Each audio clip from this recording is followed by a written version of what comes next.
ਅਗੰਮ ਅਗੋਚਰ ਸਚ ਸਾਹਿਬ ਮੇਰਾ।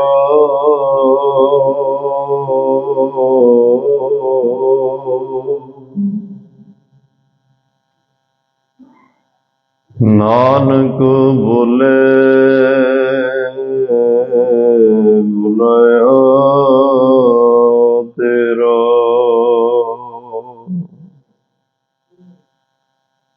ਸਤਨਾਮ ਸ੍ਰੀ ਵਾਹਿਗੁਰੂ ਸਾਹਿਬ ਜੀਓ।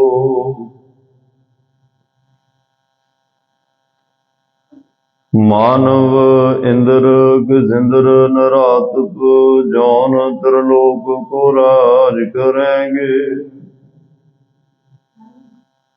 ਕੋਟ ਇਸ਼ਨਾਨ ਗਜ਼ਾਦਿਕ ਦਾਨ ਅਨੇਕ ਸੁਅੰਬਰ ਸਾਜ ਬਰੇਂਗੇ। ब्रह्म महेश्वर विष्णु सचिपत अंत फसे जम फास करेंगे। जे नर श्रीपत के प्रस है पग ते नर फेर न देह तरेंगे। ब्रह्म महेश्वर विष्णु सचिपत अंत फसे जम फास करेंगे। जे नर श्रीपत के प्रस हैं पग ते नर फेर न देह तरेंगे। वाहिगुरु जी का खालसा वाहिगुरु जी की फतेह। परम सत्कार ते सन्मानयोग चवर छतर तखत दे मालक जुगो जुग अटल सर्व संजीवलता दे पैगंबर दीन दुनिया दे राखे मनुखता दे सांझे रहबर गुरता गद्दी ते सुभायमान हलत पलत के रखियक निमाणियां दे माण निताणियां दे ताण न्योटियां दी ओट साहिबे कमाल वाली कुल आलम सरवरे कायनात रोशनी चिराग धन धन धन साहिब श्री गुरु ग्रंथ साहिब जी महाराज। सतगुरां दी अपार किरपा बख्शिश रहमत दा सदका आप सरबत माई भाई गुरसिख संगत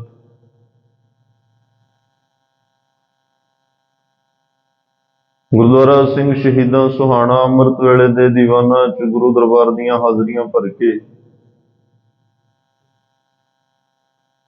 अपने मनुखा जीवन नूं सफल कर रहे हो, वडभागे हो, धनता दे योग हो। कोई जग्यासु सेवा करके समय स्वासां नूं सफल कर रहा है। कोई प्राणी बाणी सुन के बाणी पढ़ के अपने समय स्वासां नूं सफल कर रहा है।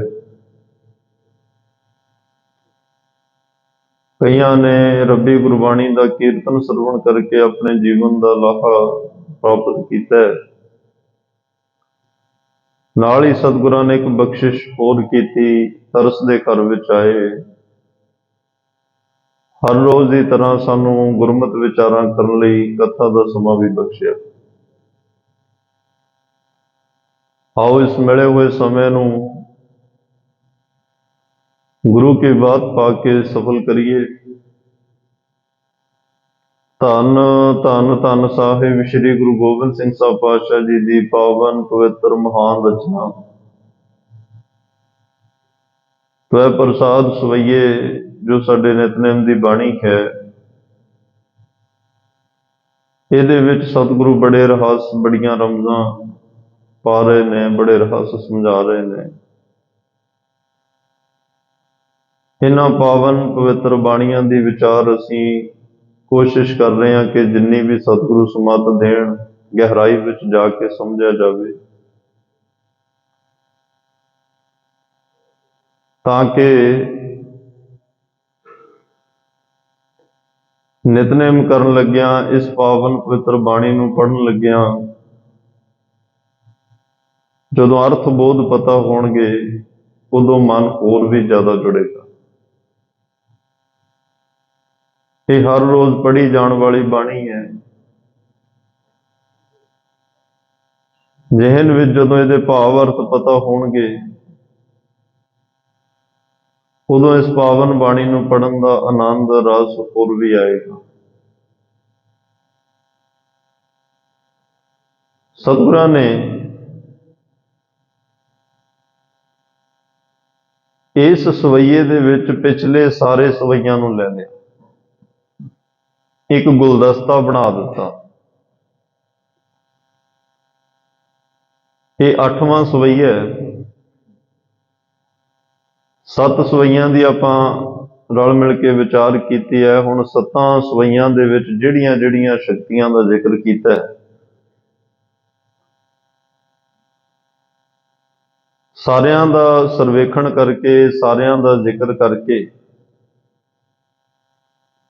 ਸਤਿਗੁਰੂ ਹੁਣ ਇੱਕ ਸਾਂਝਾ ਫੈਸਲਾ ਦੇਣ ਲੱਗੇ।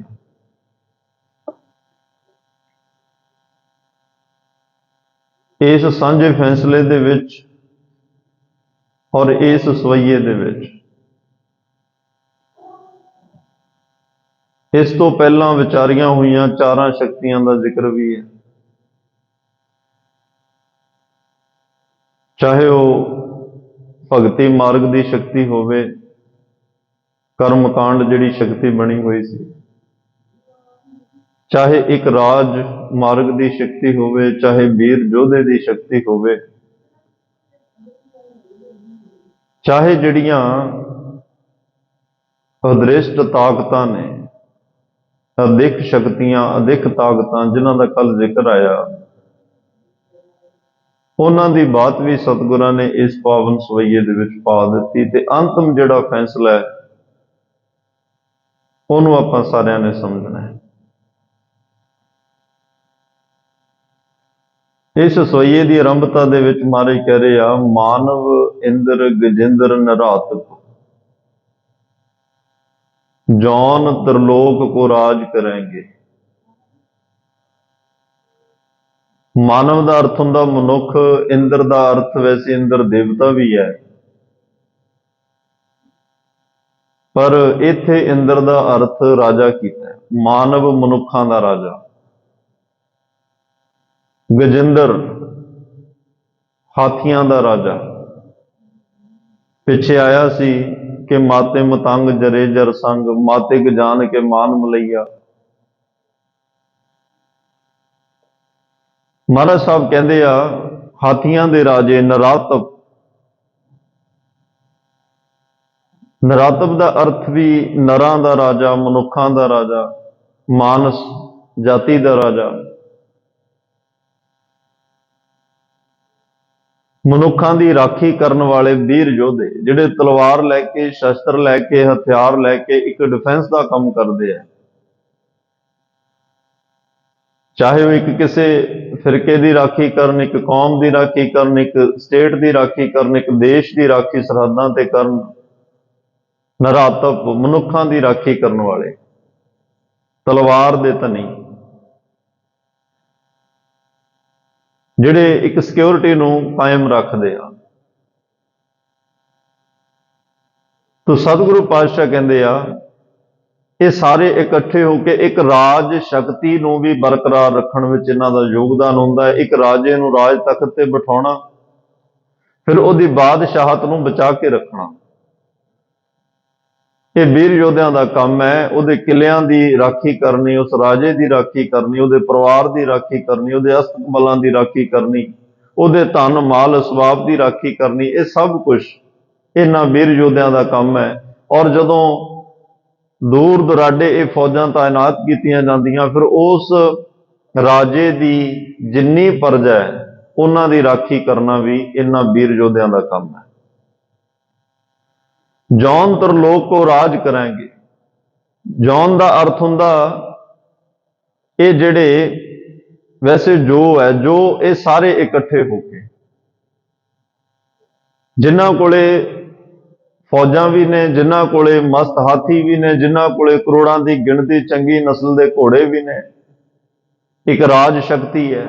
ਇੱਕ ਬਾਦਸ਼ਾਹ ਦੀ ਤਾਕਤ ਹੈ। ਹੁਣ ਇਹ ਇਕੱਠੇ ਹੋ ਕੇ ਕੀ ਸੋਚ ਰਹੇ ਆ, ਜੌਨ ਤਰਲੋਕ ਕੋ ਰਾਜ ਕਰਾਂਗੇ, ਕਿ ਅਸੀਂ ਤਿੰਨਾਂ ਲੋਕਾਂ ਦਾ ਰਾਜ ਇਕੱਠਾ ਕਰ ਲਈਏ। ਮਾਤ ਲੋਕ, ਪਤਾਲ ਲੋਕ ਤੇ ਆਕਾਸ਼ ਲੋਕ। ਕਿੱਡਾ ਵੱਡਾ ਸੁਪਨਾ ਹੈ। ਸਿਕੰਦਰ ਬਾਦਸ਼ਾਹ ਤਾਂ ਇਕੱਲੀ ਆ ਸੰਸਾਰ ਸ੍ਰਿਸ਼ਟੀ ਨੂੰ ਜਿੱਤਣ ਦਾ ਸੁਪਨਾ ਲੈ ਰਿਹਾ। 32 ਸਾਲ ਦੀ ਉਮਰ ਵਿੱਚ ਅਲੈਗਜ਼ੈਂਡਰ ਹੈ ਵੈਸੇ ਉਹਦਾ ਨਾਮ, ਉਹਦੇ ਮਨ 'ਚ ਇਹ ਫੁਰਨਾ ਆਇਆ ਕਿ ਸਾਰੀ ਦੁਨੀਆ ਤੇ ਫਤਿਹਯਾਬ ਹੋਵਾਂ। ਇੱਕ ਆ ਮਾਤ ਲੋਕ ਜਿੱਥੇ ਅਸੀਂ ਰਹਿ ਰਹੇ ਹਾਂ, ਇਸ ਇਕੱਲੇ ਲੋਕ ਨੂੰ ਜਿੱਤਣਾ ਬੜਾ ਔਖਾ। ਹੁਣ ਇਹ ਸਾਰੇ ਸੋਚ ਰਹੇ ਵੀ ਤਿੰਨਾਂ ਲੋਕਾਂ ਨੂੰ ਅਸੀਂ ਜਿੱਤੀਏ, ਤਿੰਨਾਂ ਲੋਕਾਂ 'ਚ ਸਾਡਾ ਰਾਜ ਹੋਵੇ। ਤਿੰਨਾਂ ਲੋਕਾਂ ਦੇ ਵਿੱਚ ਜਿਹੜੇ ਨੇ ਇਹ ਕਿਸੇ ਨਾ ਕਿਸੇ ਤਰੀਕੇ ਨਾਲ ਰਾਜ ਕਰਨਾ ਚਾਹੁੰਦੇ ਆ। ਜਿਵੇਂ ਪਿੱਛੇ ਆਇਆ ਸੀ, ਜੀਤ ਫਿਰੈ ਸਭ ਦੇਸ਼ ਦਿਸਾਨ ਕੋ। ਦੇਸ਼ ਦਿਸਾਨ ਮਤਲਬ ਹੋਰਾਂ ਦੇਸ਼ਾਂ ਨੂੰ ਜਿੱਤਣ ਦੇ ਲਈ ਜਿਹੜੇ ਤੁਰੇ ਹੋਏ ਨੇ, ਇਦਾਂ ਦੇ ਸੁਪਨੇ ਲੈਣ ਵਾਲੇ, ਉਹ ਸੋਚਦੇ ਆ ਵੀ ਜੌਨ ਤਰਲੋਕ ਕੋ ਰਾਜ ਕਰਾਂਗੇ, ਇਹਨਾਂ ਤਿੰਨਾਂ ਲੋਕਾਂ ਦਾ ਰਾਜ ਅਸੀਂ ਇਕੱਠਾ ਕਰ ਲਈਏ। ਤੇ ਇਕੱਠਾ ਕਰਨਾ ਚਾਹੁੰਦੇ ਆ ਕਿਉਂਕਿ ਉਹਨਾਂ ਨੂੰ ਆਪਣੇ ਰਾਜ ਭਾਗ ਤੇ ਵੀ ਮਾਣ ਹੈ ਔਰ ਉਹਨਾਂ ਨੂੰ ਆਪਣੀਆਂ ਫੌਜਾਂ ਤੇ ਵੀ ਮਾਣ ਹੈ। ਇਹਨਾਂ ਦੋ ਦਾ ਜ਼ਿਕਰ ਆਇਆ, ਰਾਜੇ ਦਾ ਔਰ ਇੱਕ ਵੀਰ ਯੋਧੇ ਦਾ। ਹੁਣ ਉਹਦਾ ਜ਼ਿਕਰ ਸਤਿਗੁਰੂ ਕਰਨ ਲੱਗੇ ਆ ਜਿਨ੍ਹਾਂ ਦਾ ਪਹਿਲੇ ਔਰ ਤੀਜੇ ਸੋਈਏ 'ਚ ਜ਼ਿਕਰ ਆਇਆ। ਉਹ ਨੇ ਭਗਤੀ ਮਾਰਗ ਤੇ ਚੱਲਣ ਵਾਲੇ ਕਰਮਕਾਂਡੀ ਲੋਕ, ਜਿਹਦੇ ਵਿੱਚ ਤੀਰਥ ਇਸ਼ਨਾਨ ਕਰਨ ਵਾਲੇ ਵੀ ਆ ਗਏ, ਜਿਹਦੇ ਵਿੱਚ ਮੌਨ ਵਰਤ ਰੱਖਣ ਵਾਲੇ ਵੀ ਆ ਗਏ, ਜਿਹਦੇ ਵਿੱਚ ਨਗਨ ਫਿਰਨ ਵਾਲੇ ਵੀ ਆ ਗਏ, ਜਿਹਦੇ ਵਿੱਚ ਪੌਣਾ ਆਹਾਰੀ, ਕੁਛ ਖੁਰਾਕ ਨਹੀਂ ਖਾਂਦੇ, ਉਹ ਕਹਿੰਦੇ ਪੌਣ ਆਹਾਰ ਸਾਡਾ, ਬਸ ਇਹਦੇ ਨਾਲ ਹੀ ਸਾਡਾ ਜੀਵਨ ਜਿਹੜਾ ਅਸੀਂ ਬਤੀਤ ਕਰ ਰਹੇ ਹਾਂ। ਇਹ ਸਾਰੇ ਇਦਾਂ ਦੇ ਕਰਮ ਕਾਂਡਾਂ ਵਿੱਚ ਜਿਉਣ ਵਾਲਿਆਂ ਦਾ ਜ਼ਿਕਰ ਇਹਦਾ ਪਹਿਲੇ ਔਰ ਤੀਜੇ ਸਵਈਏ 'ਚ ਆਇਆ। ਉਹਨਾਂ ਦੀ ਗੱਲ ਹੁਣ ਇਸ ਸਵਈਏ ਦੇ ਵਿੱਚ ਦੂਸਰੀ ਪੰਕਤੀ ਵਿੱਚ ਸਤਿਗੁਰੂ ਕਰਨ ਲੱਗੇ ਆ, ਕੋਟ ਇਸ਼ਨਾਨ ਗਜਾਦਿਕ ਦਾਨ। ਅਨੇਕਾਂ ਜਿਹੜੇ ਅਨੇਕ ਸਵੰਬਰ ਸਾਜ ਬਰੈਂਗੇ, ਇਹਦੇ 'ਚ ਹੁਣ ਸਾਰਿਆਂ ਦਾ ਹੀ ਜ਼ਿਕਰ ਆ ਗਿਆ।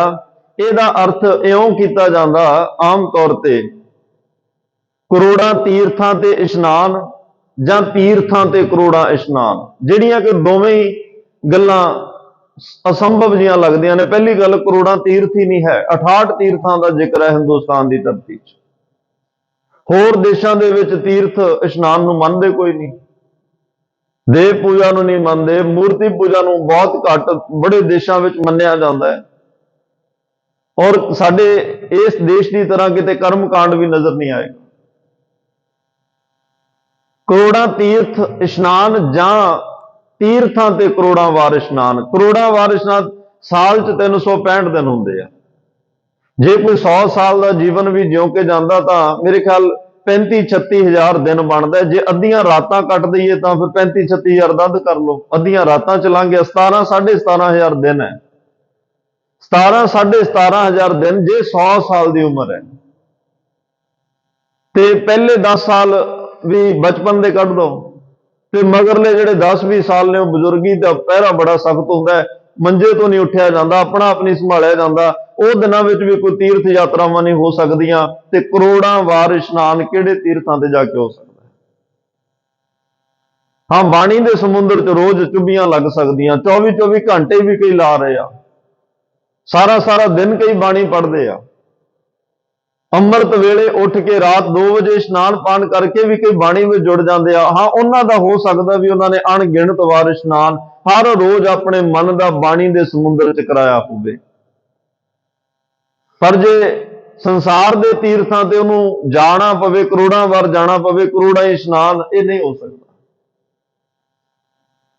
ਇਹਦੇ ਅਰਥ ਇਸ ਤਰੀਕੇ ਨਾਲ ਕੀਤੇ ਆ ਕਿ ਕਰੋੜਾਂ ਉਹ ਲੋਕ ਨੇ, 135-40 ਕਰੋੜ ਦੀ ਇਸ ਦੇਸ਼ ਦੀ ਆਬਾਦੀ ਹੈ। ਇੱਥੇ ਸਮਝ ਆਉਂਦਾ ਵੀ ਕਰੋੜਾਂ ਹੀ ਲੋਕ, 140 ਕਰੋੜ ਦੀ ਆਬਾਦੀ ਚੋਂ ਕਰੋੜਾਂ ਲੋਕ, ਕੋਟ ਇਸ਼ਨਾਨ, ਕੋਟ ਦਾ ਮਤਲਬ ਕਰੋੜਾਂ, ਇੰਨੀ ਵੱਡੀ ਆਬਾਦੀ ਚੋਂ ਹੋ ਸਕਦਾ ਕਰੋੜਾਂ ਲੋਕ। ਹੁਣ ਕੁੰਭ ਦੇ ਮੇਲੇ ਤੇ ਅਸੀਂ ਵੇਖਦੇ ਹਾਂ ਲੱਖਾਂ ਕਰੋੜਾਂ ਦੀ ਗਿਣਤੀ ਚ ਸੰਗਤ ਹੁੰਦੀ ਹੈ। ਆਮ ਤੌਰ ਤੇ ਵੀ ਅਸੀਂ ਸਾਰੇ ਮਤ ਮਤਾਂਤਰਾਂ ਦੇ ਧਾਰਮਿਕ ਸਥਾਨਾਂ ਤੇ ਵੱਡੀਆਂ ਗਿਣਤੀਆਂ ਵਿੱਚ ਸੰਗਤਾਂ ਨੂੰ ਵੇਖਦੇ ਹਾਂ। ਇਹ ਗੱਲ ਸਮਝ ਆਉਂਦੀ ਹੈ ਕਿ ਕਰੋੜਾਂ ਲੋਕ ਜਿਹੜੇ ਆ ਉਹ ਤੀਰਥ ਇਸ਼ਨਾਨੀ ਨੇ, ਕਈ ਕੋਟ ਕਰੋੜਾਂ ਲੋਕ। ਕਰੋੜਾਂ ਉਹ ਲੋਕ ਨੇ ਜਿਹੜੇ ਤੀਰਥ ਇਸ਼ਨਾਨ ਨੂੰ ਆਪਣਾ ਧਰਮ ਸਮਝਦੇ ਆ, ਤੀਰਥ ਵਰਤ ਅਰਦਾਨ ਕਰ ਇਦਾਂ ਦਾ ਉਹ ਧਰਮ ਨਿਭਾ ਰਹੇ ਆ ਤੇ ਭਗਤੀ ਮਾਰਗ ਦਾ ਹਿੱਸਾ ਸਮਝਦੇ ਹਨ। ਕੋਟ ਇਸ਼ਨਾਨ ਗਜਾਦਿਕ ਦਾਨ, ਫਿਰ ਉੱਥੇ ਜਾ ਕੇ ਹਾਥੀ ਵਰਗੀਆਂ ਕੀਮਤੀ ਚੀਜ਼ਾਂ, ਕੀਮਤੀ ਜਾਨਵਰਾਂ ਦਾ ਉਹ ਦਾਨ ਕਰਦੇ ਆ, ਗਜਾਦਿਕ ਦਾਨ। ਜਿਹੋ ਜੀ ਕਿਸੇ ਦੀ ਸਮਰੱਥ ਹੈ। ਧੰਨ ਗੁਰੂ ਗੋਬਿੰਦ ਸਿੰਘ ਮਹਾਰਾਜ ਦੇ ਚਰਨਾਂ 'ਚ ਵੀ ਰਾਜਾ ਰਾਮ ਰਾਏ 1.25 ਲੱਖ ਦਾ ਪ੍ਰਸਾਦੀ ਹਾਥੀ ਭੇਟ ਕਰਕੇ ਜਾਂਦਾ। ਇੱਥੇ ਮਹਾਰਾਜ ਨੇ ਦਾਨ ਸ਼ਬਦ ਵਰਤਿਆ। ਵੈਸੇ ਗੁਰੂ ਘਰ ਦੇ ਅੰਦਰ ਭੇਟਾ ਸ਼ਬਦ ਹੈ, ਕਿਉਂਕਿ ਦਾਨ ਆਪ ਤੋਂ ਛੋਟੇ ਨੂੰ ਦਿੱਤਾ ਜਾਂਦਾ ਹੈ, ਭੇਟਾ ਆਪ ਤੋਂ ਵੱਡੇ ਨੂੰ। ਗੁਰੂ ਨੂੰ ਅਸੀਂ ਦਾਨ ਥੋੜਾ ਦੇ ਸਕਦੇ ਹਾਂ। ਇੱਥੇ ਤਾਂ ਸਾਰਾ ਸੰਸਾਰ, ਇੱਕ ਦਿਨ ਪੰਗਤੀ ਆਈ ਸੀ ਨਾ ਕਿ ਸਾਰਾ ਸੰਸਾਰ ਜਾਚਕ ਬਣ ਕੇ ਮੰਗ ਰਿਹਾ। ਜਾਚਕ ਅਨੇਕ ਸੋ ਏਕ ਦਵਈਆ। ਜਾਚਕ ਭਿਖਾਰੀ ਨੂੰ ਕਹਿੰਦੇ ਆ। ਹੁਣ ਭਿਖਾਰੀ ਦਾਤੇ ਨੂੰ ਦਾਨ ਕਿਵੇਂ ਦੇਵੇ? ਇੱਥੇ ਅਸੀਂ ਜੋ ਵੀ, ਚਾਹੇ ਤੁਸੀਂ ਕਰੋੜਾਂ ਰੁਪਈਆ ਵੀ ਇੱਥੇ ਗੋਲਕ ਵਿੱਚ ਪਾ ਜਾਓ ਤੇ ਉਹ ਭੇਟਾ ਵਿੱਚ ਗਿਣਿਆ ਜਾਏਗਾ। ਇੱਥੇ ਥੋੜੀ ਸ਼ਬਦਾਂ ਦੀ ਹੇਰ-ਫੇਰ ਹੋ ਜਾਂਦੀ ਆ ਕਿ ਅਸੀਂ ਕੋਈ ਗੁਰੂ ਨੂੰ ਦਾਨ ਦੇ ਚੱਲੇ ਆ ਜਾਂ ਗੁਰੂ ਕੋਲੇ ਅਸੀਂ ਕੋਈ ਬਖਸ਼ਿਸ਼ ਕਰ ਚੱਲੇ ਆ, ਤੇ ਇਹ ਗੱਲਾਂ ਕਈ ਵਾਰ ਅਗਿਆਨਤਾ ਵਿੱਚ, ਸਹਿਜ ਸੁਭਾਅ ਜਾਂ ਭੋਲੇ ਭਾਣ ਵਿੱਚ ਨਿਕਲ ਜਾਂਦੀਆਂ ਨੇ। ਇਹਦੀ ਵੱਡੀ ਵਜ੍ਹਾ ਇਹ ਹੁੰਦੀ ਹੈ ਕਿ ਸੰਗਤ ਘੱਟ ਹੋਈ ਹੁੰਦੀ ਹੈ। ਸੰਗਤ ਵਿੱਚ ਇਹਨਾਂ ਗੱਲਾਂ ਦਾ ਪਤਾ ਲੱਗਦਾ। ਆਫਰ ਵੱਡੇ ਜਿਹੜੀ ਹੁੰਦੀ ਆ ਉਹ ਆਪ ਤੋਂ ਵੱਡੇ ਨੂੰ ਹੁੰਦੀ ਆ ਤੇ ਡੋਨੇਟ ਆਪ ਤੋਂ ਛੋਟੇ ਨੂੰ ਹੁੰਦਾ। ਤੇ ਗੁਰੂ ਸਾਡੇ ਤੋਂ ਛੋਟਾ ਨਹੀਂ ਹੈ। ਗੁਰੂ ਵੱਡੇ ਆ ਔਰ ਸਭ ਤੋਂ ਵੱਡੇ ਆ। ਰਾਜਾਨ ਰਾਜ, ਭਾਨ ਆਨ ਭਾਨ, ਦੇਵਾਨ ਦੇਵ, ਉਪਮਾ ਮਹਾਨ। ਸਭ ਤੋਂ ਵੱਡਾ ਸਤਿਗੁਰੂ ਨਾਨਕ। ਇੱਥੇ ਅਸੀਂ ਦਾਨ ਨਹੀਂ ਦੇ ਸਕਦੇ, ਇੱਥੇ ਅਸੀਂ ਭੇਟਾ। ਤਨ ਮਨ ਧਨ ਸਭ ਸੌਂਪ ਗੁਰ ਕੋ। ਸੌਂਪ ਦਾ ਮਤਲਬ ਭੇਟਣਾ, ਭੇਟਾ ਦੇਣੀ। ਗੁਰ ਆਗੈ ਸੀਸ ਭੇਟ ਦਿਓ। ਜੇ ਸੀਸ ਵੀ ਦੇਣਾ ਤੇ ਵੀ ਦਾਨ ਨਹੀਂ, ਇਹ ਵੀ ਭੇਟਾ 'ਚ ਹੀ ਗਿਣਿਆ ਜਾਏਗਾ। ਤੇ ਸਤਿਗੁਰੂ ਕਹਿੰਦੇ ਆ ਜਿਹੜੇ ਲੋਕ ਕਰੋੜਾਂ ਦੀ ਗਿਣਤੀ ਵਿੱਚ ਜਾ ਕੇ ਤੀਰਥ ਇਸ਼ਨਾਨ ਕਰਦੇ ਆ ਤੇ ਉੱਥੇ ਜਾ ਕੇ ਜਿਹੜੇ ਹੈ ਗਜਾਦਿਕ ਦਾਨ, ਕੀਮਤੀ ਹਾਥੀਆਂ ਦਾ, ਕੀਮਤੀ ਚੰਗੀਆਂ ਨਸਲਾਂ ਦੇ ਹਾਥੀਆਂ ਦਾ ਦਾਨ ਕਰਦੇ ਨੇ। ਕਿਉਂਕਿ ਤੀਰਥਾਂ ਤੇ ਇਸ਼ਨਾਨ ਕਰਨ ਦੇ ਨਾਲ ਨਾਲ ਦਾਨ ਦੀ ਗੱਲ ਵੀ ਪਹਿਲੇ ਸਵਈਆਂ 'ਚ ਆ ਚੁੱਕੀ ਹੈ। ਉੱਥੇ ਮਹਾਰਾਜ ਨੇ ਕਿਹਾ ਤੀਰਥ ਨਾਨ ਦਇਆ ਦਮਦਾਨ, ਸੁਸੰਜਮ ਨੇਮ ਅਨੇਕ ਵਸੇਖਿਆ। ਪਹਿਲਾਂ ਅਸੀਂ ਇੱਕ ਸਵਈਏ 'ਚ ਇਹਨੂੰ ਵਿਚਾਰਿਆ ਤੇ ਉਹਨਾਂ ਤੀਰਥਾਂ ਤੇ ਜਾ ਕੇ ਦਾਨ ਕਰਨ ਦਾ ਮਸਲਾ ਸਤਿਗੁਰਾਂ ਨੇ ਵੀ ਸਮਝਾ ਦਿੱਤਾ। ਹੁਣ ਬੇਨਤੀ ਮੈਂ ਕਰ ਰਿਹਾ ਕਿ ਗੁਲਦਸਤਾ ਬਣਾ ਕੇ ਪਹਿਲੀਆਂ 4 ਸ਼ਕਤੀਆਂ ਦਾ ਇਸ ਸਵਈਏ ਵਿੱਚ ਇੱਕ ਅੰਤਮ ਔਰ ਸਤਿਗੁਰੂ ਇੱਕ ਸਾਂਝਾ ਫੈਸਲਾ ਦੇਣ ਲੱਗੇ ਆ। ਤੀਰਥ ਨਾਨ ਦਇਆ ਦਮਦਾਨ, ਸੰਜਮ ਨੇਮ ਅਨੇਕ ਵਸੇਖਿਆ। ਕਿਉਂਕਿ ਤੀਰਥਾਂ ਤੇ ਜਾ ਕੇ ਦਾਨ ਕਰਨਾ ਇਹ ਇੱਕ ਪੁਰਾਤਨ ਕਰਮਕਾਂਡ ਦਾ ਹਿੱਸਾ ਹੈ। ਕਿਉਂਕਿ ਬ੍ਰਾਹਮਣ ਦੇ ਹਿੱਸੇ ਆ ਦਾਨ ਦੇਣਾ ਤੇ ਦਾਨ ਦਿਵਾਉਣਾ, ਵਿਦਿਆ ਪੜ੍ਹਨੀ ਤੇ ਵਿਦਿਆ ਪੜਾਉਣੀ। ਇਹ 6 ਕਰਮ ਜਿਹੜੇ ਆ ਉਹਨੂੰ ਦਿੱਤੇ ਗਏ ਆ, ਜਗ ਕਰਨੇ ਤੇ ਜਗ ਕਰਾਉਣੇ। ਗੁਰੂ ਨੇ ਉਸ ਕਰਮਕਾਂਡੀ ਰਾਹ ਦਾ ਜ਼ਿਕਰ ਕਰਦਿਆਂ ਕਿਹਾ ਕੋਟ ਇਸ਼ਨਾਨ ਗਜਾਦਿਕ ਦਾਨ, ਅਨੇਕ ਸਵੰਬਰ ਸਾਜ ਬਰੈਂਗੇ। ਹੁਣ ਆਹ ਪੰਕਤੀ ਨੂੰ ਜਰਾ ਧਿਆਨ ਨਾਲ ਸੁਣਿਓ। ਅਨੇਕ ਸਵੰਬਰ ਸਾਜ ਬਰੈਂਗੇ। ਜੇ ਵਿਆਹ ਵੀ ਕਰਾਉਣਾ ਨਾ, ਉਹ ਸਵੰਬਰ ਨਾਲ ਕਰਾਉਣਾ ਚਾਹੁੰਦੇ ਆ। ਇੱਕ ਸੰਸਾਰ ਦੀ ਇੱਕ ਸਮਾਜਿਕ ਰੀਤੀ ਅਨੁਸਾਰ ਨਹੀਂ ਕਿ ਕੋਈ ਵਿਚੋਲਾ ਆਇਆ, ਉਹਨੇ 2 ਪਰਿਵਾਰ ਮਿਲਾਏ ਤੇ ਇੱਕ ਉਸ ਤਰੀਕੇ ਨਾਲ ਵਿਆਹ ਹੋ ਗਿਆ। ਉਹ ਆਪਣੀ ਤਾਕਤ, ਆਪਣੀ ਸ਼ਕਤੀ ਦਾ ਪ੍ਰਗਟਾਵਾ ਕਰਦੇ ਨੇ। ਇੱਥੇ ਵੀ ਇੱਕ ਸ਼ਕਤੀ ਦਾ ਮਸਲਾ ਆ ਗਿਆ ਕਿ ਜਿਨ੍ਹਾਂ ਨੂੰ ਸ਼ਕਤੀ ਦਾ ਅਭਿਮਾਨ ਹੈ ਉਹਨਾਂ ਦੀ ਇੱਕ ਲਿਸਟ ਸਤਿਗੁਰੂ ਬਣਾ ਰਹੇ ਆ। ਕਿਉਂਕਿ ਆਮ ਵਿਆਹ ਜਿਹਨੇ ਅਸੀਂ ਸਮਾਜ 'ਚ ਵੇਖਦੇ ਉਹਦੇ ਵਿੱਚ ਕਿਸੇ ਵੀ ਤਰ੍ਹਾਂ ਦੀ ਕੋਈ ਸ਼ਕਤੀ ਦਾ ਪ੍ਰਗਟਾਵਾ ਨਹੀਂ ਹੁੰਦਾ। ਹਾਂ, ਜਿੰਨਾ ਕਿ ਕਿਸੇ ਕੋਲੇ ਆਪਣਾ ਵਿਦ ਮਾਤਰਾ, ਉਸ ਹਿਸਾਬ ਨਾਲ ਕੋਈ ਚੰਗਾ ਮਹਿੰਗਾ ਜਾਂ ਸਸਤਾ ਵਿਆਹ ਕਰ ਸਕਦਾ, ਪਰ ਸ਼ਕਤੀ ਦਾ ਪ੍ਰਗਟਾਵਾ ਤਾਂ ਨਹੀਂ ਨਾ ਹੁੰਦਾ। ਸ਼ਕਤੀ ਦਾ ਪ੍ਰਗਟਾਵਾ ਕਿਵੇਂ ਆ? ਤੇ ਆਮ ਤਾਂ ਜਿਹੜੇ ਰਿਸ਼ਤੇ ਆ ਇਹ ਕੋਈ ਰਿਸ਼ਤੇਦਾਰ ਸਾਖ ਸੰਬੰਧੀ ਕਰਾ ਦਿੰਦੇ ਆ, ਕੋਈ ਮਿੱਤਰ ਦੋਸਤ, ਕੋਈ ਜਾਣਕਾਰ ਕਰਾ ਦਿੰਦਾ। ਵਕਤ ਦੀਆਂ ਰਸਮਾਂ ਨਾਲ ਜਿਹੜਾ ਉਹ ਵਿਆਹ ਹੋ ਜਾਂਦਾ, ਉਹਦੇ ਵਿੱਚ ਕੋਈ ਸ਼ਕਤੀ ਨਹੀਂ ਹੈ। ਇਹ ਜਿਹੜਾ ਵਿਆਹ ਅਨੇਕ ਸਵੰਬਰ ਸਾਜ ਬਰੈਂਗੇ, ਕੋਟ ਇਸ਼ਨਾਨ ਗਜਾਦਿਕ ਦਾਨ, ਅਨੇਕ ਸਵੰਬਰ ਸਾਜ ਬਰੈਂਗੇ। ਸਤਿਗੁਰੂ ਕਹਿੰਦੇ ਆ ਇਹ ਵੀ ਇੱਕ ਸ਼ਕਤੀ ਦਾ ਪ੍ਰਗਟਾਵਾ। ਇਹਦੇ ਵਿੱਚ ਇੱਕ ਸ਼ਰਤ ਰੱਖ ਦਿੱਤੀ ਉਹਨਾਂ ਨੇ। ਸਵੰਬਰ ਰਚਿਆ, ਬੜੇ ਲੋਕ ਆਏ ਉਸ ਸਵੰਬਰ ਦੇ ਵਿੱਚ ਕਿ ਮੈਂ ਵਿਆਹ ਕਰਾਉਣਾ, ਇਹਦੇ ਨਾਲ ਮੈਂ ਵਿਆਹ ਕਰਾਉਣਾ, ਪਰ ਉਹਦੇ ਅੱਗੇ ਇੱਕ ਸ਼ਰਤ ਰੱਖੀ ਗਈ ਤੇ ਜਿਹੜਾ ਇਹ ਸ਼ਰਤ ਜਿੱਤ ਲਏਗਾ, ਇਹ ਲੜਕੀ ਉਹਦੇ ਗਲ ਵਿੱਚ ਜੈ ਮਾਲਾ ਪਾ ਦੇਗੀ। ਜੈ ਦਾ ਮਤਲਬ ਜਿੱਤ ਦੀ ਮਾਲਾ। जयमाला ਦੇ अर्थ ਜਿੱਤ ਦੀ ਮਾਲਾ। ਜਿਹਨੇ ਇਹ ਸ਼ਰਤ ਕਲੀਅਰ ਕਰ ਦਿੱਤੀ, ਸਵੰਬਰ ਦੇ ਵਿੱਚ ਇੱਕ ਸ਼ਰਤ ਰੱਖੀ ਜਾਂਦੀ ਹੈ, ਜਿੱਤਣ ਵਾਲੇ ਦੇ ਗਲ 'ਚ ਫਿਰ ਉਹ ਲੜਕੀ ਜੈਮਾਲਾ ਪਾਉਂਦੀ। ਸ਼ਕਤੀ ਦਾ ਪ੍ਰਗਟਾਵਾ ਹੋਇਆ। ਜਿਹੜੇ ਹਾਰ ਗਏ ਉਹ ਵਾਪਸ। ਪੁਰਾਤਨ ਇਤਿਹਾਸ ਵਿੱਚ ਇਵੇਂ ਦੀਆਂ ਗੱਲਾਂ ਬਹੁਤ ਨੇ। ਸ਼ਕਤੀ ਦੇ ਪ੍ਰਗਟਾਵੇ ਦੇ ਵਿੱਚ ਹੀ ਵਿਆਹ ਵੀ ਹੋਏ ਔਰ ਉਹਦੇ ਵਿੱਚੋਂ ਕਈ ਦੁਖਾਂਤ ਵੀ ਪੈਦਾ ਹੋਏ। ਜਿਹੜਾ ਇੱਕ ਰੀਤੀ ਰਸਮ ਰਿਵਾਜ ਦੇ ਉਲਟ ਜਾ ਕੇ ਕੋਈ ਕਾਰੋ ਵਿਹਾਰ ਹੋ ਰਿਹਾ ਤੇ ਅਖੀਰ ਉਹ ਕਿਸੇ ਨਾ ਕਿਸੇ ਦੁਖਾਂਤ ਨੂੰ ਤਾਂ ਜਨਮ ਦੇਗਾ ਹੀ। ਅੱਜ ਵੀ ਜਿਹੜੇ ਲੋਕ ਇੱਕ ਪਰੰਪਰਾ ਤੋਂ ਕੋਈ ਉਲਟ ਜਾ ਕੇ ਕੁਝ ਕਰਨਾ ਚਾਹੁੰਦੇ ਆ, ਕੁਝ ਵੱਖਰਾਪਣ ਕਰਨਾ ਚਾਹੁੰਦੇ ਆ, ਉਹ ਇਦਾਂ ਕਰਦੇ ਕਰਦੇ ਕਈ ਵਾਰ ਕਿਸੇ ਦੁਖਾਂਤ ਨੂੰ ਜਨਮ ਦੇ ਜਾਂਦੇ ਆ। ਇਦਾਂ ਦੀਆਂ ਕਹਾਣੀਆਂ ਪਿਛਲੇ ਇਤਿਹਾਸਾਂ ਵਿੱਚੋਂ ਬੜੀਆਂ ਮਿਲ ਜਾਣਗੀਆਂ। ਜਿਵੇਂ ਦ੍ਰੋਪਦੀ ਦਾ ਮਸਲਾ ਆਇਆ, ਭਾਈ ਗੁਰਦਾਸ ਸਾਹਿਬ ਨੇ ਵੀ ਜ਼ਿਕਰ ਕੀਤਾ ਹੈ। ਧੰਨ ਗੁਰੂ ਤੇਗ ਬਹਾਦਰ ਸਾਹਿਬ ਮਹਾਰਾਜ ਨੇ ਵੀ ਬਾਣੀ ਦੇ ਵਿੱਚ ਵੀ ਦ੍ਰੋਪਦੀ ਦਾ ਜਿਹੜਾ ਜ਼ਿਕਰ ਆਇਆ, ਉਹ ਪੰਚਾਲੀ ਬਣੀ, 5 ਪਤੀਆਂ ਦੀ ਇੱਕੋ ਹੀ ਘਰ ਵਾਲੀ। ਜਿਹੜੇ ਸਾਡੇ ਭਾਈਚਾਰਕ ਨਿਯਮਾਂ ਦੇ ਇਹ ਬਿਲਕੁਲ ਗੱਲ ਉਲਟ ਸੀ, ਪਰ ਹੋਇਆ। ਇਹਦੇ ਵਿੱਚੋਂ ਦੁਖਾਂਤ ਕੀ ਨਿਕਲਦਾ? ਲੜਕੀ ਦਾ ਵਿਆਹ ਹੋਵੇ ਪਰ ਸ਼ਕਤੀ ਨਾਲ। ਮਾਂ ਆਖ ਦੇ ਕਿ ਤੂੰ 5 ਪਤਨੀਆਂ ਦੀ ਇੱਕੋ ਹੀ 5 ਪਤੀਆਂ ਦੀ ਇੱਕ ਪਤਨੀਆਂ ਤੇ ਉਹ ਮੰਨ ਲਏ। ਕਿੱਡਾ ਦੁਖਾਂਤ ਸੀ। ਹੋਇਆ ਇਸ ਦੇਸ਼ ਵਿੱਚ, ਹੋਇਆ ਇਸ ਧਰਤੀ ਤੇ ਹੋਇਆ।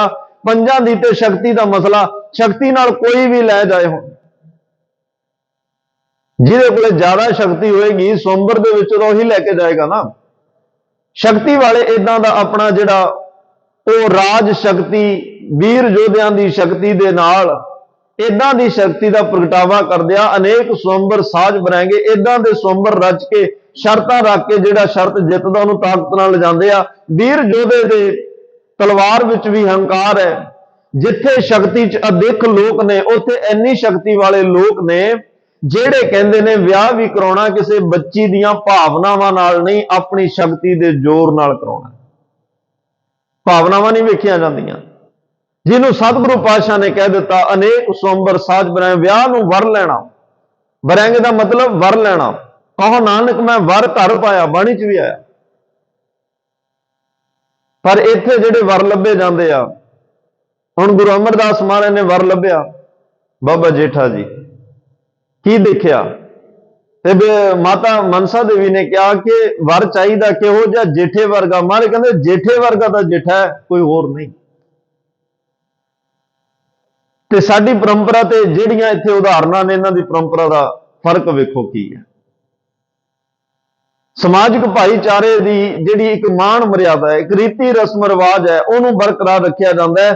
ਪਰ ਕਿਸੇ ਦੀਆਂ ਭਾਵਨਾਵਾਂ ਦੀ ਇੱਥੇ ਕਹਿੰਦੇ ਕੋਈ ਲੋੜ ਨਹੀਂ ਆ। ਅਨੇਕ ਸਵੰਬਰ ਸਾਜ ਬਣਾਏਗੇ। ਕਹਿਣ ਲੱਗੇ ਕਿ ਇਹ ਜਿਹੜੀਆਂ ਸ਼ਕਤੀਆਂ ਦੇਖਣ ਵਿੱਚ ਆਈਆਂ ਨੇ, ਸਤਿਗੁਰੂ ਕਹਿੰਦੇ ਆ ਦੂਜੀਆਂ ਅਦਿੱਖ ਸ਼ਕਤੀਆਂ ਜਿਨ੍ਹਾਂ ਦੀ ਪੂਜਾ ਕਰਦੇ ਹੋ ਉਹ ਦੇਵ ਲੋਕ ਨੇ।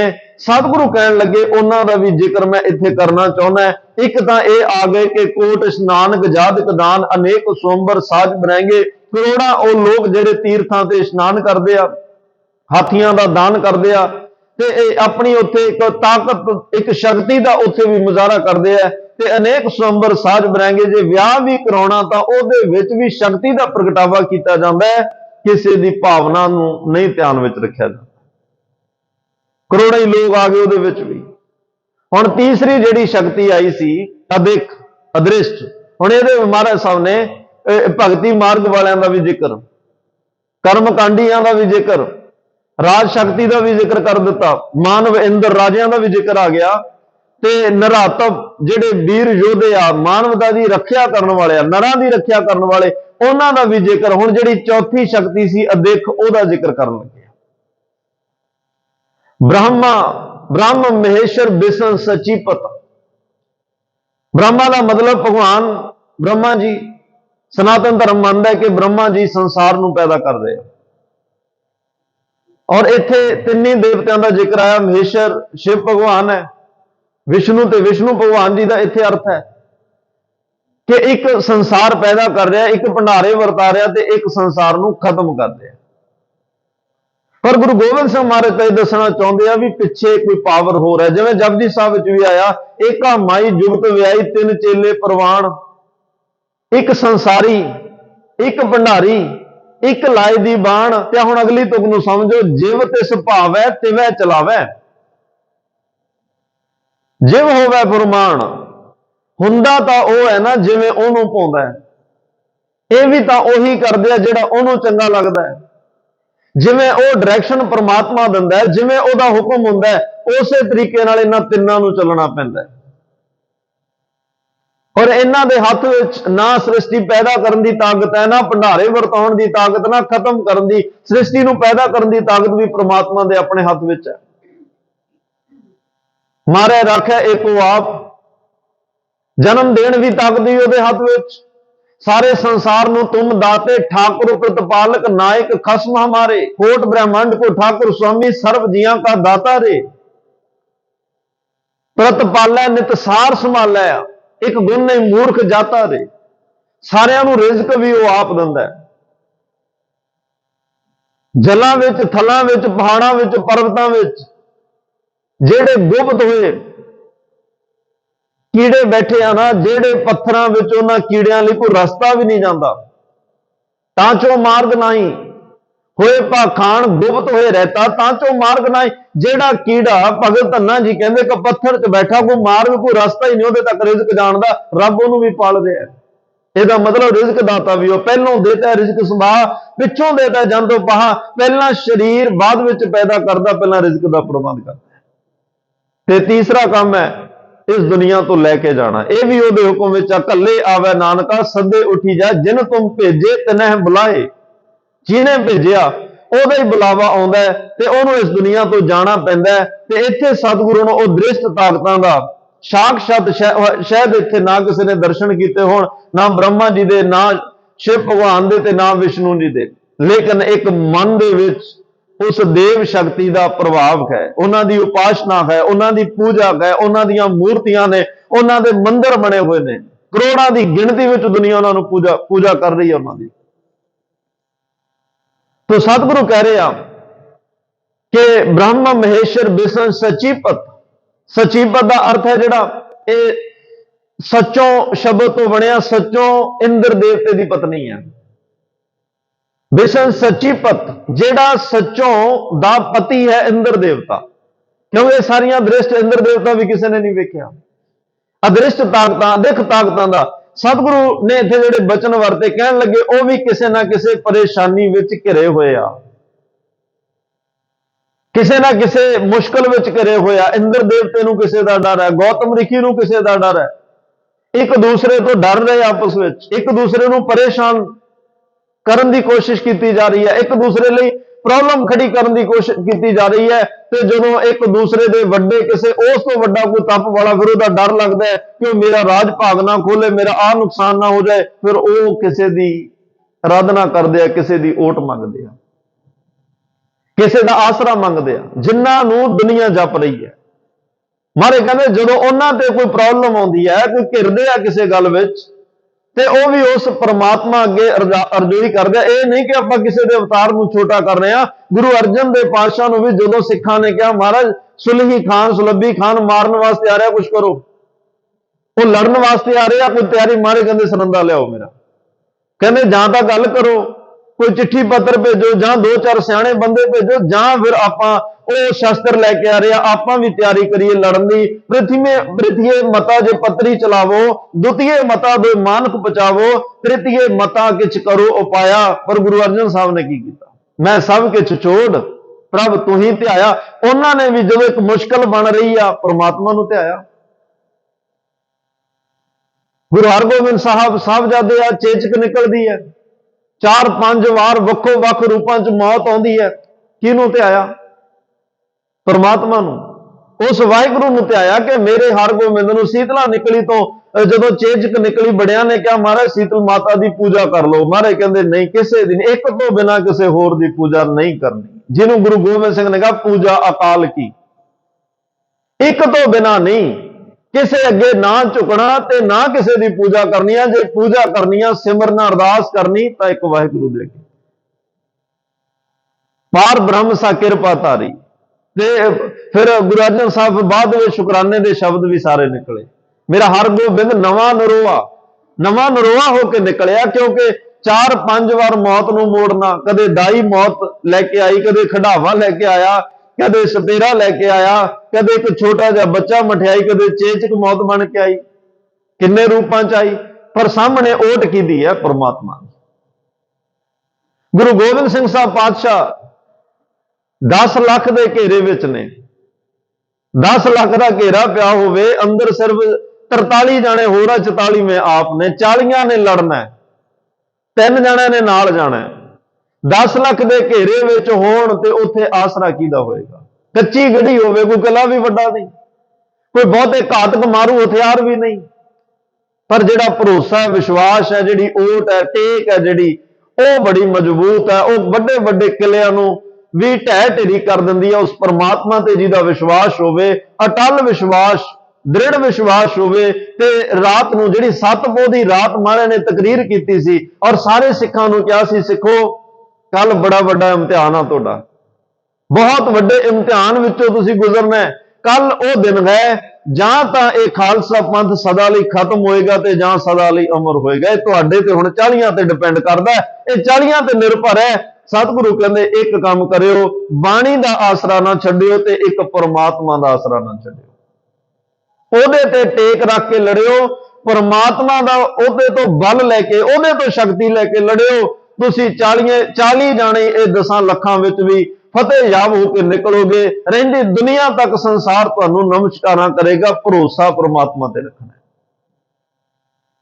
राम जपो जी ऐसे ऐसे, ध्रुव प्रहलाद जप्यो हर जैसे, दीन दयाल भरोसे तेरे, सब परिवार चढ़ाया बेड़े।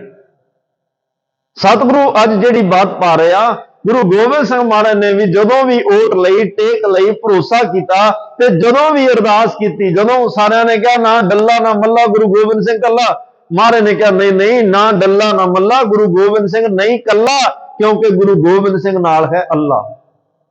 परमात्मा अज भी मेरे नाल है, वह माछीवाड़ के जंगलों में भी नाल है। जदों वह नाल है, फिर जिन्नी मर्जी दिक्कत संसार एक पासे होवे ते परमात्मा दा प्यारा एक पासे होवे, जिस दे होवे वल सो कदे ना हारदा। जाम गुरु होए वल, लख बाहें क्या कीजे, लखां बावां कुछ नहीं विगाड़ सकदियां जे परमात्मा साडे नाल है, परमात्मा साडे अंग संग है। महाराज अज उन्हां अदृश्ट ताकतां दा जिक्र कर रहा कि ब्रह्मा विष्णु महेश जिहड़े ने, महेश्वर विष्णु सचीपत, ये भी जदों किसी मुश्किल च आए, दिक्कत विच आए, किसी घेरे विच घिरे, तां इन्हां ने भी किसी ना किसी की उपासना की, आराधना की, बड़े आ जिन्हां ने परमात्मा नूं ध्याया, परमात्मा की मदद मंगी, फिर वाहिगुरू बौड़िया, सारियां दी मदद अपने सेवक ही आपे रखियो। तो जेड़ा भी उन्होंने याद करता बुलाउंदा, परमात्मा बौड़ी करदा ते उहदी हिफाजत करदा है, उहदी ढाल बनदा है। तत्काल होया मैं तत्काल बौड़ी करदा है, निगटिव होए दिखावे, निगट होकर वरतदा है। तो महाराज कह रहा ये जिहड़े ने किसी परेशानी में जदों घिरदे आ, फिर ये किसी का इन्हां नूं सहारा लेना पिया, अंत फसे जम फास पड़ेंगे। सतगुरु कहन लगे भाई अंत वेले तां देखो, जिड्डी वड्डी मर्जी ताकत होवे, जिड्डी वड्डी मर्जी शक्ति होवे, चाहे भगती मार्ग की शक्ति है, चाहे कर्मकांड की शक्ति है, चाहे राज भाग की शक्ति है, चाहे वीर योधे कोल बाजू बल की शक्ति है, चाहे अदृष्ट ताकतां ने, जे एक रत्ती बन एक रत्ती के एक दे नाल नहीं ना रंगिया होया, फिर अंत फसे जम फास पड़ेंगे। अंत वेले फिर जमां दियां फाइयां गल च पैणगियां ते ओह फाई दे विच फसना पएगा। वड्डे वड्डे फसे, वड्डे वड्डे संसार विचों आए। कबीर साहब कहते, कबीर मरता मरता जग मुआ, मर भी ना जानिया कोई, ऐसी मरनी जो मरे बाहर ना मरना होए। इस धरती दा एक शिव भये, एक गए एक फिर भये। रामचंद्र कृष्ण के अवतार भी अनेक हैं, ब्रह्मा और विष्णु के ते वेद और पुराण के ते, कहते ने सिमरत समूहन के हुए हुए बताया। 10वें पातशाह दी बचन ने किन्नियां दा जिक्र है, तो मोहन दी मदार के ते, असनी कुमार के ते, अंसा अवतार के ते, काल बस भये हैं पीर और पैगंबर के ते, गने ना परत एते। किन्ने पीर पैगंबर आए, किन्ने देवी देवते, किन्ने औलिए, किन्ने अवतारीए शरीरां विच आए। सतगुरु पातशाह कहते ने जेड़े ने इत्थे पीर और पैगंबर के ते, गने ना परत एते, भूम ही ते होए कै अंत, भूम में मलय है, इस भूमि ते पैदा हुए ते इस भूमि दे विच अंत वेले मिल गए। इन्ने वड्डियां दी उदाहरण सतगुरु काल पाए ब्रह्मा अवतारा, काल पाए शिवजू अवतारा, काल पाए कर विष्णु प्रकाशा, सगल काल का किया तमाशा। ये असल विच संसार एक ਤਮਾਸ਼ਾ ਹੈ। ਤਮਾਸ਼ੇ 'ਚ ਕੀ ਹੁੰਦਾ ਹੈ? ਇੱਕ ਤਮਾਸ਼ਾ ਜਦੋਂ ਪੈਂਦਾ ਹੈ, ਕੋਈ ਨਾਟਕ ਜਦੋਂ ਖੇਡਿਆ ਜਾਂਦਾ ਹੈ, ਇੱਕ ਡਰਾਮਾ ਜਦੋਂ ਖੇਡਿਆ ਜਾਂਦਾ ਹੈ, ਉਹਦੇ ਵਿੱਚ ਸਾਰੇ ਪਾਤਰ ਬਣ ਕੇ ਰੋਲ ਅਦਾ ਕਰਦੇ ਆ, ਪਰ ਹੁੰਦੇ ਨਹੀਂ। ਰਾਮਲੀਲਾ ਤੁਸੀਂ ਵੇਖਦੇ, ਉਹਦੇ ਵਿੱਚ ਕੋਈ ਰਾਵਣ ਬਣਦਾ, ਕੋਈ ਲక్ష్మణ ਬਣਦਾ, ਉਹ ਹੁੰਦੇ ਤਾਂ ਨਹੀਂ ਨਾ। ਕੋਈ ਰਾਵਣ ਦਾ ਪਾਰਟ ਉਹ ਰੋਲ ਅਦਾ ਕਰ ਰਿਹਾ ਹੈ, ਕੋਈ ਲక్ష్మణ ਦਾ ਰੋਲ ਅਦਾ ਕਰ ਰਿਹਾ ਹੈ, ਕੋਈ ਕਿਸੇ ਹੋਰ ਦਾ ਰੋਲ ਅਦਾ ਕਰ ਰਿਹਾ, ਤੇ ਉੱਥੇ ਉਹਨਾਂ ਨੂੰ ਕਿਹਾ ਵੀ ਰਾਵਣ ਤੇ ਰਾਮ ਹੀ ਜਾਂਦਾ ਹੈ। ਉਹਨਾਂ ਨਾਵਾਂ ਨਾਲ ਹੀ ਬੁਲਾਇਆ ਜਾਂਦਾ ਜਿਹਦਾ ਉਹ ਰੋਲ ਅਦਾ ਕਰ ਰਹੇ ਆ। ਪਰ ਘੰਟੇ ਬਾਅਦ ਕੀ ਹੁੰਦਾ ਹੈ? ਜਦੋਂ ਉਹ ਰੋਲ ਦੇ ਵਿੱਚੋਂ ਬਾਹਰ ਆ ਗਏ, ਉਸ ਐਕਟਿੰਗ ਦੇ ਵਿੱਚੋਂ ਬਾਹਰ ਆ ਗਏ, ਫਿਰ ਜਿਹੜਾ ਪਹਿਲਾਂ ਵਾਲਾ ਨਾਮ ਆ ਉਹੀ ਚੱਲਦਾ। ਕਿਉਂਕਿ ਇੱਕ ਉਹ ਖੇਡ, ਇੱਕ ਨਾਟਕ ਸੀ। ਆਮ ਡਰਾਮਿਆਂ ਵਿੱਚ, ਨਾਟਕਾਂ ਵਿੱਚ ਕੋਈ ਔਰੰਗਜ਼ੇਬ ਦਾ ਰੋਲ, ਕੋਈ ਵਜ਼ੀਰ ਖਾਨ ਦਾ ਰੋਲ ਕਰ ਲਿਆ। ਸਾਹਿਬਜ਼ਾਦਿਆਂ ਤੇ ਫਿਲਮ ਬਣੀ, ਉੱਥੇ ਵਜ਼ੀਰ ਖਾਨ ਦਾ ਰੋਲ ਕਰ ਰਿਹਾ ਕੋਈ। ਤੇ ਜੇ ਉਹ ਵਜ਼ੀਰ ਖਾਨ ਸਾਹਮਣੇ ਹੋਵੇ ਤੇ ਕੌਮ ਬਰਦਾਸ਼ਤ ਕਰੇਗੀ? ਪਰ ਉਹ ਰੋਲ ਕਰ ਰਿਹਾ, ਦੁਨੀਆ ਨੂੰ ਪਤਾ ਵੀ ਉਹ ਰੋਲ ਨਿਭਾ ਰਿਹਾ। ਫਿਲਮਾਂ, ਨਾਟਕਾਂ, ਸੀਰੀਅਲਾਂ ਵਿੱਚ ਵੇਖਦੇ ਹੋ ਤੁਸੀਂ, ਰੋਲ ਨਿਭਾਏ ਜਾ ਰਹੇ ਆ।